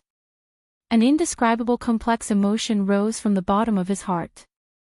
It was as if he had seen the bloody battles of the human race, the human emperor protecting millions of humans, and the sad song of the human race from thousands of years ago. The weight of these 8 words and the emotions contained in them made him sigh faintly. From these 8 words, one could understand the person in front of him. The Empress's eyes flickered as she was struck in the heart by these 8 words. Only such a person could be called the emperor of the human race. Compared to him, she was still a little bit inferior. Bowing to the other party was the greatest etiquette of the Aboriginals. The words left behind by the human emperor had taught her the biggest lesson of all. "The human emperor is already dead," the Empress said faintly as if she had understood something. However, she changed the name of Decan to human emperor. "This is the broken body he left behind." After saying this, the Empress took 3 steps forward. Suddenly, her surroundings turned dark, and she felt as if she was standing in a void. 3 meters in front of her stood a majestic man in armor with his hands behind his back. His eyes were like the starry sky, and he seemed to be looking at her or something else. "Junior, my broken body can still be used to help you," Decan said. "The opportunity is in the Spirit Sword Mountain." With just these 2 sentences, Decan's figure turned into countless light spots and flowed into the Empress's sea of knowledge. Knowledge from Decan flowed into the Empress's memory. The Empress felt as if she was floating on the sea and being swept by a storm. After an unknown amount of time, the storm subsided, and the waves calmed down. When she recovered, she felt a familiar person tugging at her. "Your Majesty, Your Majesty." The Empress turned her head and saw that she was still in the stone room with Renbochen beside her.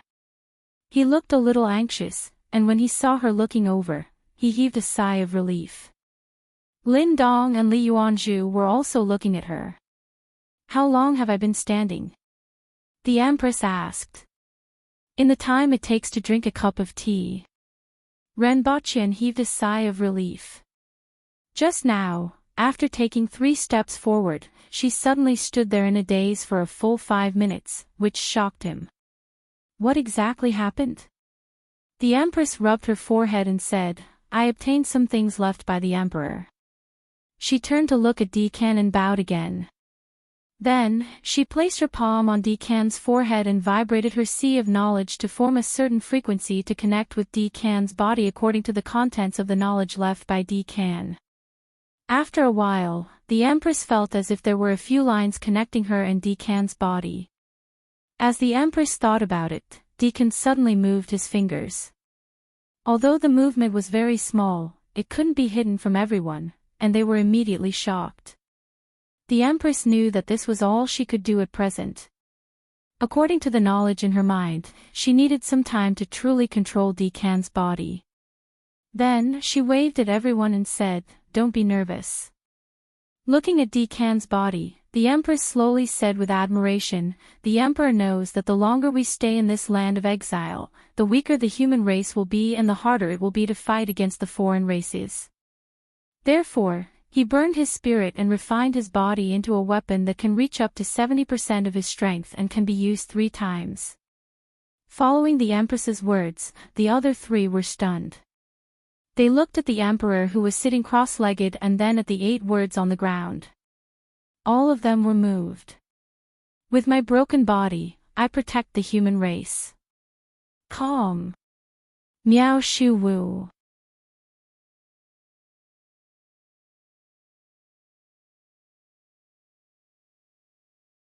Chapter 1094.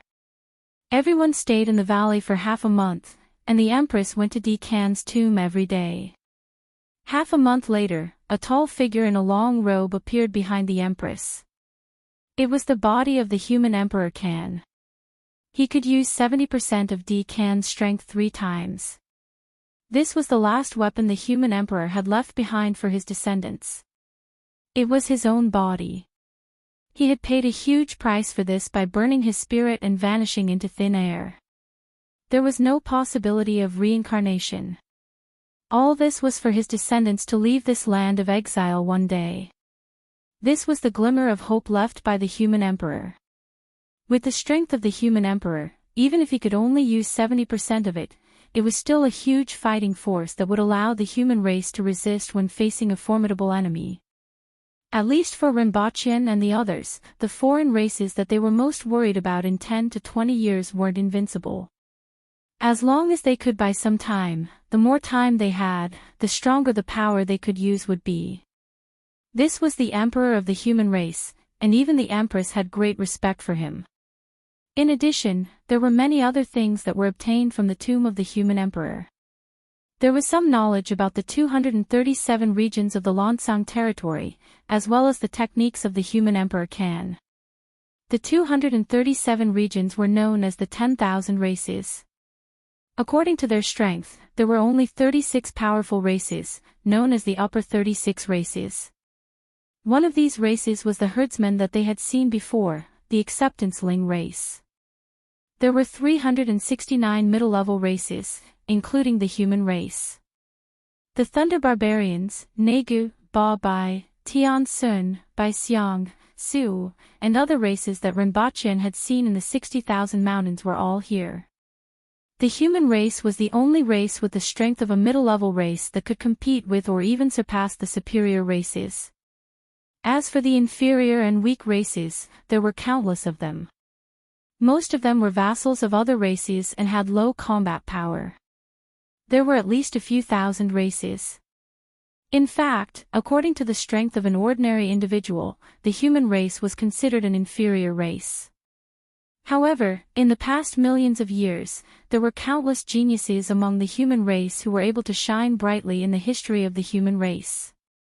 Some of them, such as Decan, were able to fight against the top-grade experts from the top-grade clans. Therefore, the human race was classified as one of the 369 middle-grade clans. As for Decan's technique, it was also one of the strongest techniques of the ancient human race, the Great Sun technique, which could be practiced to the body realm.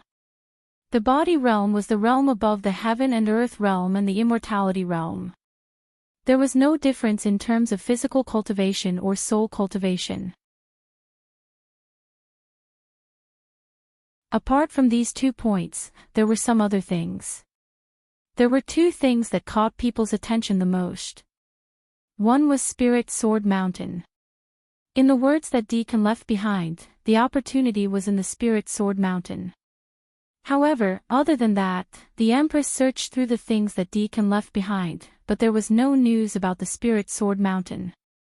What everyone knew was that the Sword Master's Spirit Sword came from Spirit Sword Mountain. However, no one knew where the Spirit Sword Mountain was, what the Spirit Sword Mountain was like, and how the Spirit Sword Mountain was formed. All of these were hidden in the fog. Apart from that, there was also a map without any explanation. However, everyone knew that Emperor Can would not leave behind something worthless. This map must contain something of great value. Some people guessed that it was the tomb of an expert, some guessed that it was a powerful treasure, and some thought that it was a secret manual. These things seemed to be valuable, but the first 2 didn't make sense. Given Decan's status, he wouldn't leave a map in his memory. It was just about these things. The last possibility was that when the human race left their homeland, they might have hidden some things. However, thousands of years had passed, so it was unknown whether those things still existed. Of course, this was only a possibility. As for what exactly it was, perhaps only by deciphering the location of that map could they find out. When Decan's remnant body walked out of the valley with the Empress, it meant that the matter of the Emperor's tomb had come to an end.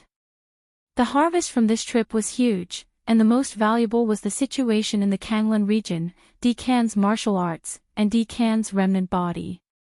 However, there were also two huge mysteries.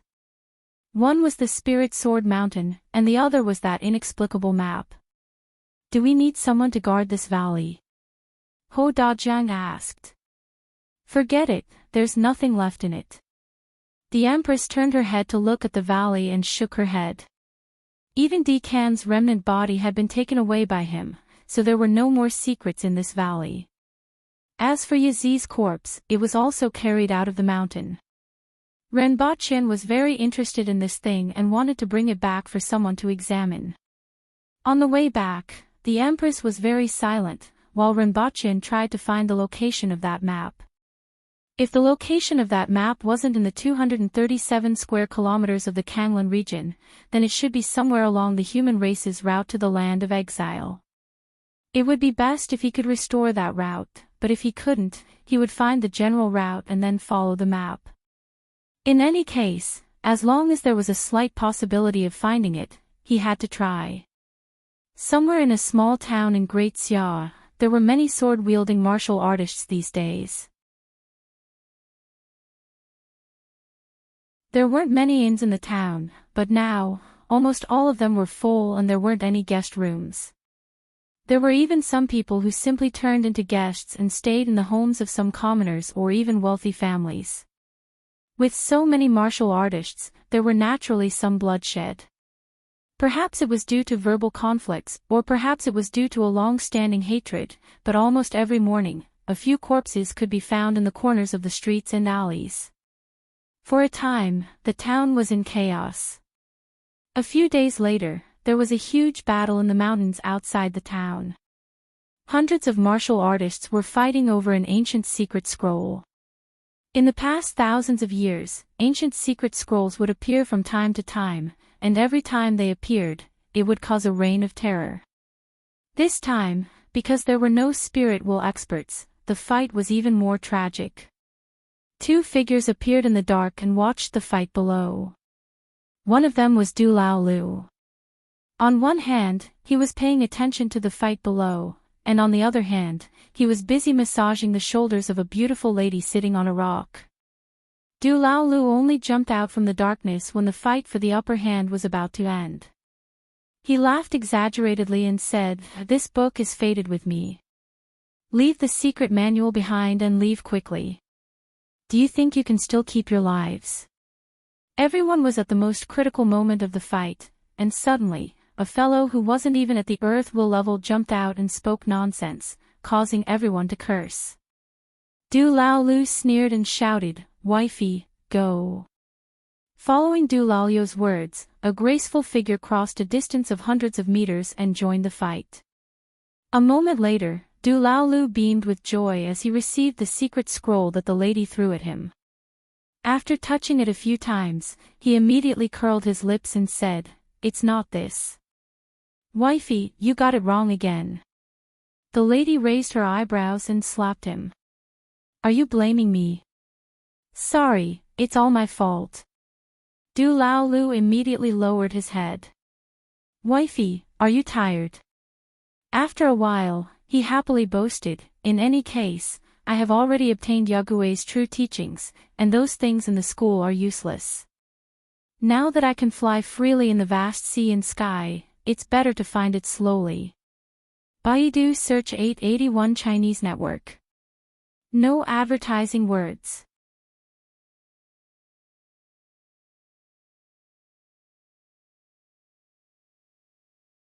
Chapter 1095. Why is there no location on this map left by Decan? Why didn't Decan leave more information about Spirit Sword Mountain? Renbaqian muttered to himself in doubt. If Decan wanted people to find the location of the map, why didn't he leave any information? Since Decan said that the opportunity was at Spirit Sword Mountain, why didn't he leave the location of Spirit Sword Mountain? It wasn't like he said to the world, "Do you want my treasures? If you want them, go to the sea and look for them. I put them all there." If he didn't want others to find it, why did he leave the map and point out Spirit Sword Mountain? At that time, only the Empress got the information. Ren Baqian, Li Yuanzhu, and Lin Dong didn't get it. In other words, only Longevity Heaven could get it, or there was only one successor. In this case, there was no need to be secretive. Or was there a secret in these two places, just like the human race, where information about the Kanglan domain couldn't be left behind? Even if there were unknown restrictions, there was an agreement. The ancestors of the human race tried to leave behind all kinds of information about the Kanglan domain, and the Emperor tried to leave behind a lot of information about the Kanglan domain. Could it be that the Emperor didn't know where Spirit Sword Mountain was? Could it be that Spirit Sword Mountain was on the map? Ren Baqian thought about it and felt that this was the most likely possibility. If this was the case, how did Deacon know that the opportunity was at Spirit Sword Mountain? Judging from the things left by Deacon, the opportunity here should be the opportunity for the human race to leave the land of exile. Deacon must know something, but he didn't leave any useful information. With these doubts, Ren Baqian and the Empress returned to the imperial capital. As soon as they returned to the palace, the Empress lay down on the bed without a care for her image. "Your Majesty, every emperor has his own path. Not all emperors are the same." Ren Baqian calmed himself down, lay down beside the Empress, and looked at her sideways. The Empress was cold, not taciturn. Although it sometimes looked like it, it was actually completely different. Ren Baqian knew that the Empress was a little troubled after seeing Deacon. He also knew what was bothering her. The Empress let out a long and seemed a little dispirited. Some emperors are the rulers of development, some are the rulers of conservation, and some are the rulers of prosperity. "Your Majesty, guess which one are you?" The Empress glanced at him. "Naturally, it's the Emperor of Expansion and Prosperity." "Ha!" Ren Baqian laughed. "Do you have any objections?" The Empress's eyes were filled with danger. "Of course not. I've said it before, His Majesty is an emperor throughout the ages. At present, Dayo had just started to develop. In the next few decades, Dayo would develop to a level that no one could imagine. Those who couldn't keep up with this development would be eliminated. The development of the past few decades was much greater than the development of the previous few thousand years. His Majesty will be eulogized by future generations. What's there to be troubled about, Your Majesty? Ren Baqian asked in a light tone. After a long time, the Water Empress said, "That's right." After saying this, the Empress seemed to be in a better mood. "There will be a test flight tomorrow. Does Your Majesty want to go and take a look?" Ren Baqian asked again when he saw that she seemed to have calmed down. "Of course I have to go," the Empress replied without hesitation. Following which, she said softly, "I'm hungry." The food on the road was naturally not as delicious as the ones in the palace. More importantly, the 4-corned cows that she brought with her had already been eaten in the valley. For the rest of the month, she hadn't eaten her fill. The consumption of ordinary ingredients was too high for the Empress to eat her fill. It had to be said that this was a sad story. "What do you want to eat?" "I'll instruct the Imperial Kitchen." "Hot pot." Instruct the Imperial Kitchen to prepare 500 kilograms of meat slices for the hot pot with a diameter of 3 meters. The new campus of the Black Bamboo Academy was located in the northeast of the capital, between the 3rd and 4th Ring Roads. It occupied an area of more than 6,000 square meters and had a reserve area of more than 3,000 square meters. It could be called the largest academy in the world. It had the largest number of laboratories in the world, including biology, chemistry, physics, and so on. There were more than 8 physics laboratories. This included 8 grades and more than 2,000 students. There was also a full-time teaching staff, one person. This number was pitifully small. Fortunately, there were dozens of robots and senior students who were teaching the junior students. Otherwise, the Black Bamboo Academy would have the weakest teachers in the world. In addition, the Sword Master would also come to teach the senior students from time to time. With the Sword Master's learning ability, knowledge, and combat power, he was competent enough. Combat power was especially important for teaching here. The test flight of the plane was held in the experimental park of the Black Bamboo Academy, and there were 2 runways. When Renbochin arrived, not only were the undergraduate students here, but some experts and the Sword Master from the Mount Zhongshe laboratory were also here. While waiting, a white man with a big nose came to Renbochin's side and said in half-baked Mandarin, "Your Highness, we need to build an observatory by the sea. This world is too wonderful, and we need more information. We may have discovered a huge secret that is simply incredible. You can't imagine how surprised we were when we realized this." His name was Claude, and he was a famous physicist on Earth. Of course, that was in the past. After coming to this new world, the seemingly taciturn Claude burst out with great enthusiasm and went to the laboratory. This was the first time that he had taken the initiative to ask Renbochin for something and revealed his nature as a chatterbox. "What secret?" Renbochin asked curiously. "Of course, it's a secret." Claude winked at Renbochin. "If I tell you, it won't be a secret anymore." "Hee hee." Renbochin laughed. "Someone, drag him away and let him know the consequences of being mischievous." "Oh, no, no, no, let go of me. It's not that I want to hide it from you, but it's just a guess at the moment, and I need more information to prove it," Claude hurriedly shouted. "I'm also very interested in guesses." Renbochin got someone to let go of him, personally straightened his collar, and then slapped him on the shoulder. "Tell me, what did you discover?" "Eastern barbarians." Claude mumbled as he covered his shoulder. He then looked at Renbochin and said seriously, "This is a very, very important guess. At present, there's no more evidence, so it's just a guess.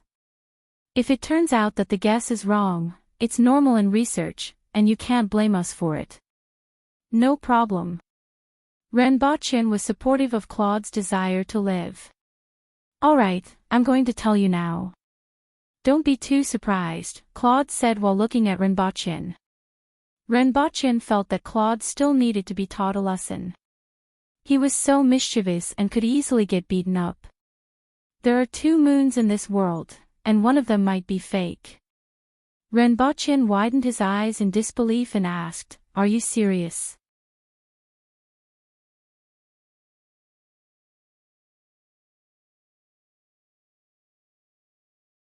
Chapter 1096. Are you telling the truth? Yes, no. Is the moon real or fake? Fake, real. Is it real or fake? F***ck, it's really fake. Are you messing with me?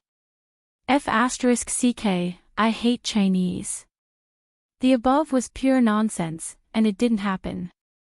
Although Claude's Chinese wasn't very good, Renbochin could still understand what he was trying to say. The moon is fake. Renbochin felt incredulous. There were 2 moons in this world, one yellow and one red. They rose opposite each other and reflected each other's radiance. Both were bigger than the moon on Earth.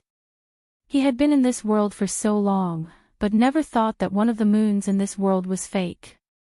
This conjecture was really frightening. Why do you have such a conjecture?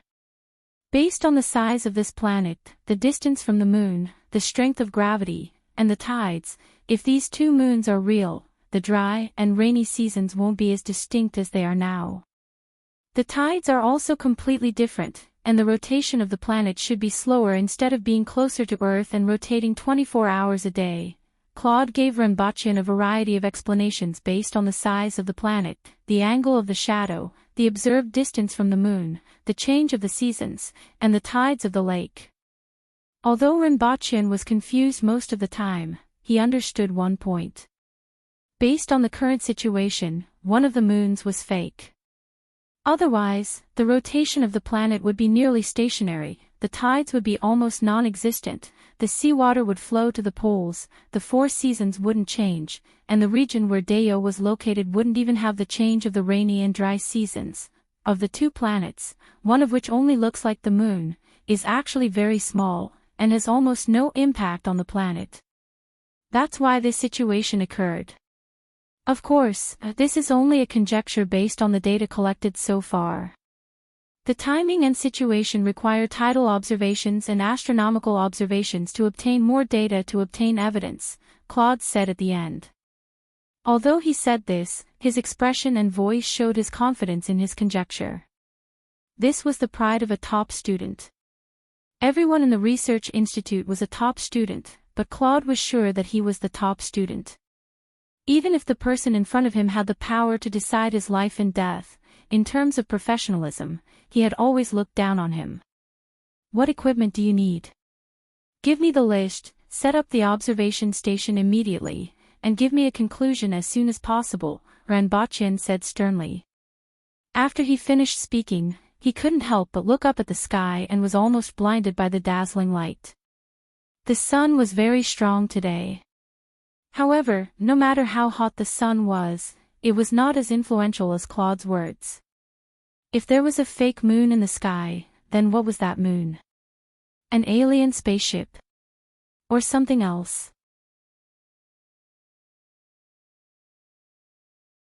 Since the beginning of history, there had always been 2 moons in this world, and they had never changed. What was that thing hanging in the sky for thousands of years? In Rinpoche's mind, the real situation of the moon had risen to become the most important thing and was more important than the foreign races. The true appearance of the moon affected the entire world. After receiving this news, he was a little absent-minded as he looked at the experimental aircraft. Watching them inspect, watching them launch, watching them move forward, watching them crash into the wall, this was already the 3rd flight test. It was also the 3rd time he hit the wall. The aircraft took off, but due to the short distance and low altitude, half of the aircraft scraped against the wall and tumbled out.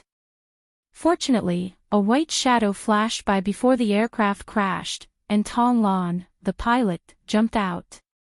This situation was very dangerous for ordinary people, but it wasn't a big risk for warriors, who had speed, reaction, and strength that far exceeded ordinary people by more than 10 times. Our materials are still too heavy. We need lighter and stronger metals, Shurgon reported to Rinpoche. Well, you guys continue. I hope to see results as soon as possible. After this is done, all of you will be the first people in Deo in space. Rinpoche encouraged Shurgon and the others before leaving in a hurry. Why is Yagüe acting weird today? He seems to have something on his mind, a student asked curiously. This was an airplane, the most important project of the academy at present. However, it seemed like Yagüe didn't pay much attention to it. He was fine before, but he became like this after that foreigner spoke to Yagüe. In any case, this takeoff test was a failure. It's natural for Yagüe to find it hard to raise his spirits. We need to come up with something better. As long as we come up with a plane that can really fly, we can have glory, money, and power. Shurgon waved his hand and said to everyone. Nonsense. You have already brought out a steam car and a tractor. Why don't I see those things you mentioned? Someone immediately exposed him. There will be in the future. Shurgon was outstanding in his ideological work, at least in terms of empty promises. Pfft. However, everyone knew that these things were going to be their future experiences. Furthermore, by participating in it, their progress, vision, knowledge, and practical ability would be far superior to ordinary people. You were absent-minded just now. What happened? the Empress asked after they left the Black Bamboo Academy. Yesterday, Renbochin consoled her, but today, it was her turn to ask him. These days, things were always happening one after another. Renbochin thought about it and decided to tell the Empress. One of the moons in the sky might be fake. Oh. The Empress replied faintly. Don't you find it strange? Renbochin couldn't accept the Empress's indifferent reaction. Did she know what it meant to have a fake moon? If the moon was fake, it meant that there were people in this world who could create a fake moon in the sky. This wasn't something that could be achieved by humans. In other words, there were aliens in this world who hung a plate in the sky to play with you and watch you fight to death on the ground. Well, Your Majesty, you really don't know. Renbochin rubbed his head. The Empress didn't know much about this. If it's fake, what's in the sky? The Empress asked. I don't know. Renbochin spread his hands. This was the problem. Then, just figure out what's in the sky. The Empress's words were simple and straightforward. Renbochin thought for a while and asked, do you want to go to the moon and take a look? It's not from here, it's from Earth. Now, the base on the moon has been completed and is operating successfully. Now that Earth had begun to establish a base on Mars, landing on the moon was naturally a very simple task. Okay, the Empress readily agreed. She had long known that the planet was round, and she could finally see it with her own eyes.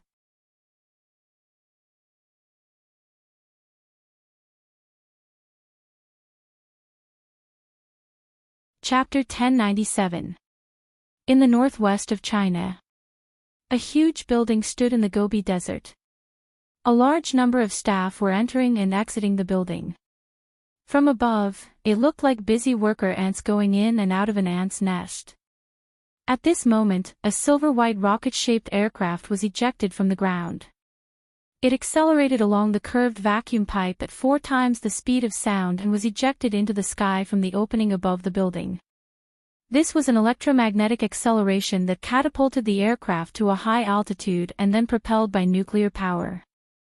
In fact, the fact that Earth could put controllable nuclear fusion into use was inseparable from Renbochin's support for Earth's technology industry.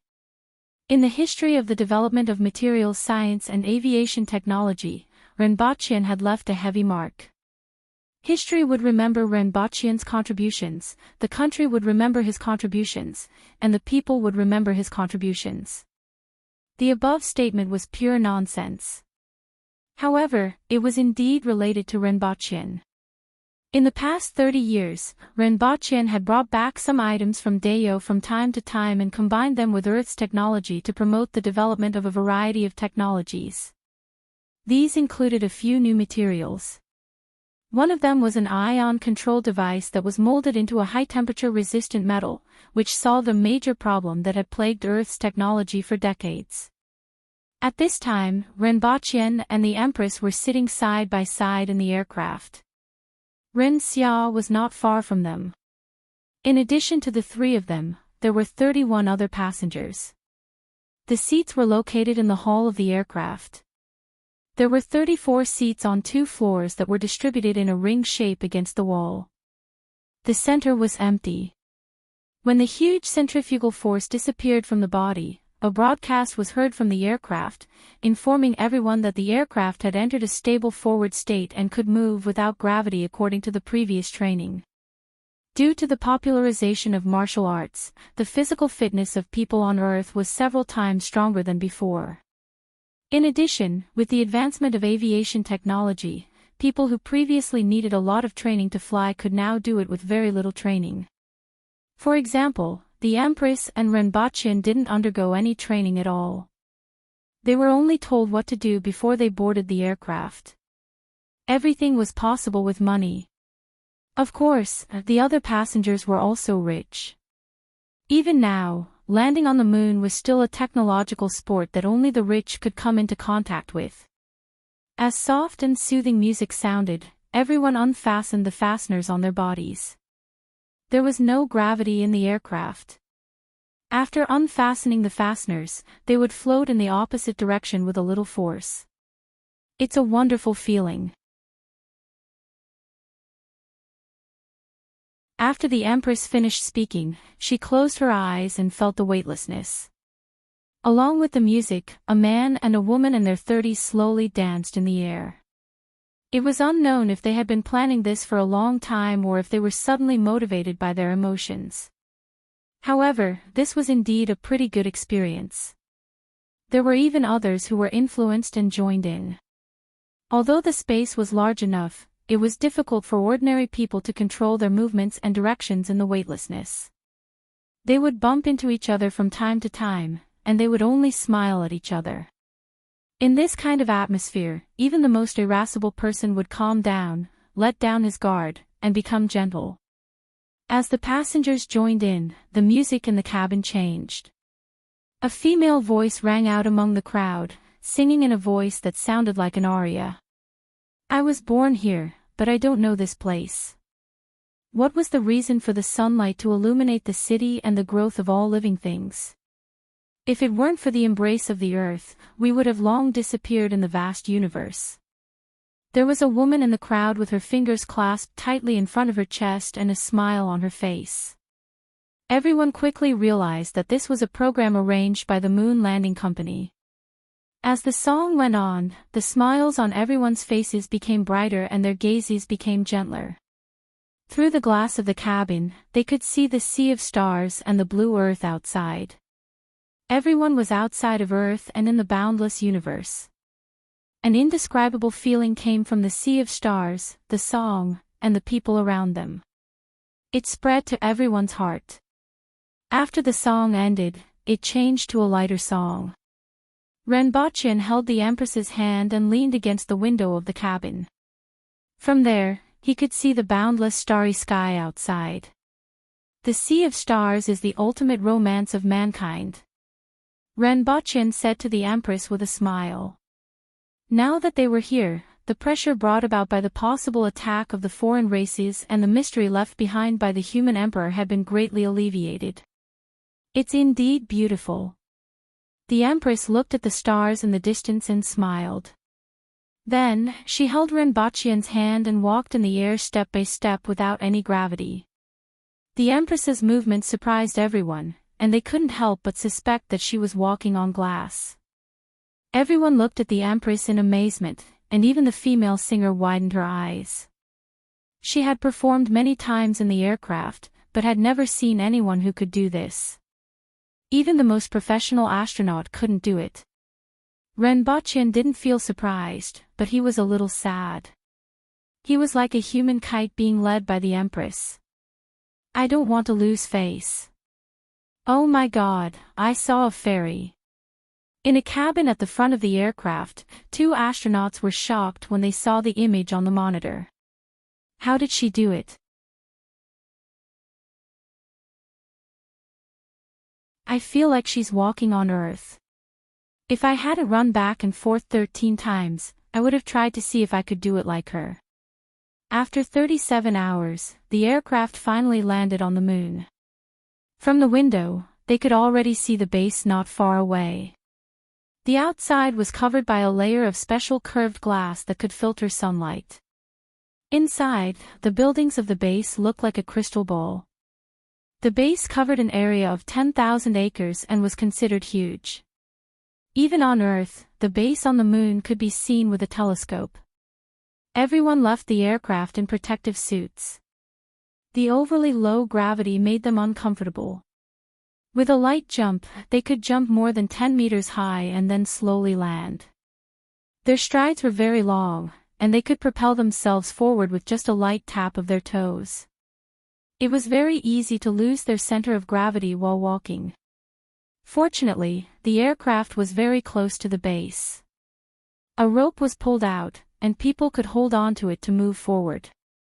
The two astronauts looked at the line of people and found the lady in the red protective suit. They wanted to see if she could still perform as miraculously as she did on the moon. Previously in space, they felt that the other party was the experienced astronaut and that they were rookies. Of course, even the most experienced astronaut couldn't do what she did.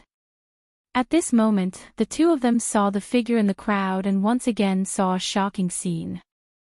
They saw her walking on the surface of the moon at a very steady pace, as if she was walking on Earth. She was flying a kite at the same time. Even though she was holding on to someone, her movements didn't change at all. It looked smooth, natural, and full of beauty. Among a group of people who were walking like babies, she was extremely abrupt and eye-catching. Once again, the two of them wondered if they were really noobs. Calm. Wonderful book house.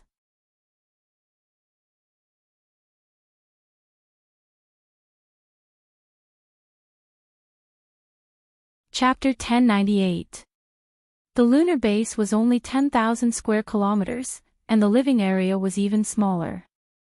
There were monitoring stations and defense systems in the four corners that were used to destroy meteorites flying toward the moon. There was a hotel on the base that had its own commercial area, gambling, and other entertainment to serve the wealthy who traveled to the moon. There was even a swimming pool. Water was a luxury on the moon. It wasn't easy for ordinary employees to take a bath, let alone swim. Water was far more expensive than food. Food could be sold at 100 times the price on the lunar base. It was a different feeling to spend a lot of money on a bowl of Lanzhou ramen with pickled vegetables while looking at the distant Earth. A bowl of Lanzhou ramen. Expensive. A bowl of ramen on the moon cost 8,888 yuan. The Empress's Mingniu ice cream cost 5,888 yuan, and there were no discounts. Bring her to eat Haagen-Dazs if you love her. Who said that? Isn't it vulgar? Bring her to the moon to eat Mingniu if you love her. It was a completely different story. Ren Boqian deeply understood that the value of a product wasn't only determined by its production, but also by its location, environment, and difficulty in transportation. Leopard. The Empress pushed the chips in front of her to the full range of leopards. You cheated, you definitely cheated. A white man who wasn't far from the Empress shouted loudly. His hair stuck tightly to his scalp. As a famous gambler in Alaska, his demeanor had long been shattered by the Empress. Ren Boqian rolled his eyes. Nonsense. Even a fool would know that the Empress cheated with 28 full-range bets in a row. Then what? Bite me. Ren Boqian then looked at the man who was shouting loudly and seemed to be called Jack. He seemed to have won all his tickets to the moon. Of course, he was also a wealthy man, but he was more proud of his gambling skills. However, he looked like he was going crazy. Ren Boqian responded with a gloating smile. You even dared to flirt with my wife. Have you ever died in your life? Are you arrogant? Are you still going to suppress me? Ren Boqian asked in a frivolous tone. He then looked at the other party's face, which was like a traffic light. The ignorant are fearless. The Empress said in a cold tone. She didn't even look at the other party and didn't care about him at all. However, this kind of behavior made people feel short of breath and have a brain infarction. The dealer broke out in a cold sweat. She was already the fourth dealer to be replaced. However, it was still a full circle every time. The person in charge of the casino had been studying for 20 minutes, but he still couldn't figure out how the Asian woman had cheated. She clearly hadn't touched anything. However, no matter who rolled the dice, no matter how many pairs of dice were changed, no matter how they did it, even if they cheated, they would definitely get a perfect score. It was simply too strange. Now that the gambling chips were in an uproar, all the customers stopped playing and gathered around the dice table to see how many full-range points they could get. That Jack's face was filled with a myriad of emotions. He slammed the table angrily, then stood up and left. A fool wouldn't appear here. Of course, although he had lost quite a bit before, it wasn't a bet, so it wasn't unacceptable for him to lose. The casino lost the most, but no matter how badly they lost, there was nothing they could do. They couldn't play any tricks here. Furthermore, the aircraft that Rinpoche and the Empress took was also from China, so they couldn't reach out their hands. When the dice were rolled again, there was a burst of exclamation from the crowd. Sure enough, there were 3 identical dice under the cover of the dice bug. Boring, let's go. The Empress stood up with her hands behind her back. The crowd automatically made way for her. Rinpoche gestured to Rin Xia to let him handle the rest of the transactions. As for whether there would be any trouble, Rinpoche believed that the new hero would be able to handle it well. Rin Xia looked at uncle and auntie leaving, clicked his tongue, and said, "Auntie's gait is really majestic and imposing.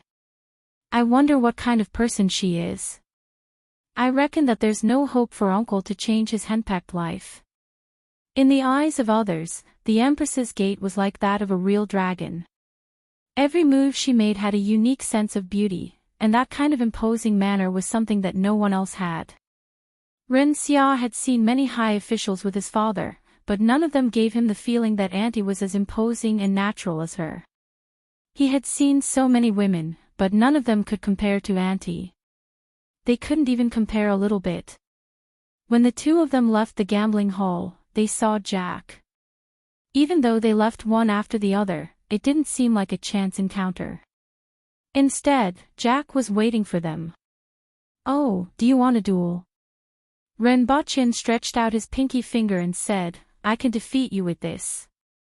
Jack's face was like a traffic light again. He then said to Rinpoche, "Rinpoche, internationally wanted criminal, I know who you are."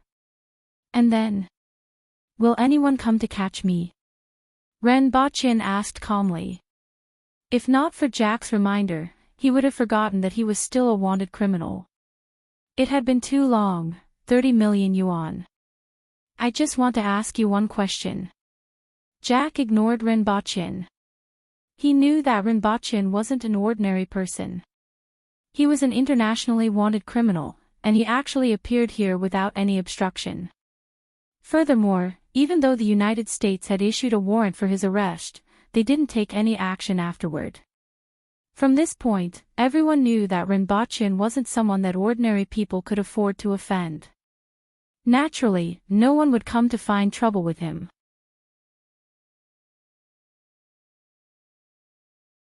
Now, he only wanted to ask one question. He really didn't understand why there were 29 all-rounders.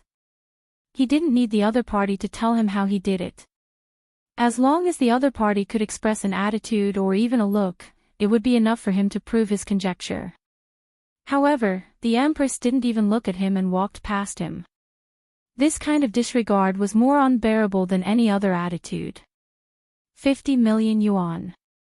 I only have one question. Jack wanted to catch up with her, but he suddenly tripped and fell to the ground. When he got up, the 2 of them had already entered the elevator. "Are you in a good mood?" After entering the elevator, Rinpoche noticed that the Empress had a smile on her face. "It's fun." The Empress nodded. After seeing a bunch of people rushing over, she gritted her teeth, but there was nothing she could do. She was shocked. It was only slightly worse than watching TV and catching up on dramas. "Come again when there's a chance." Rinpoche laughed. "Okay." The Empress readily agreed. The 2 of them came to the surface of the base and looked up to see Earth in the distance.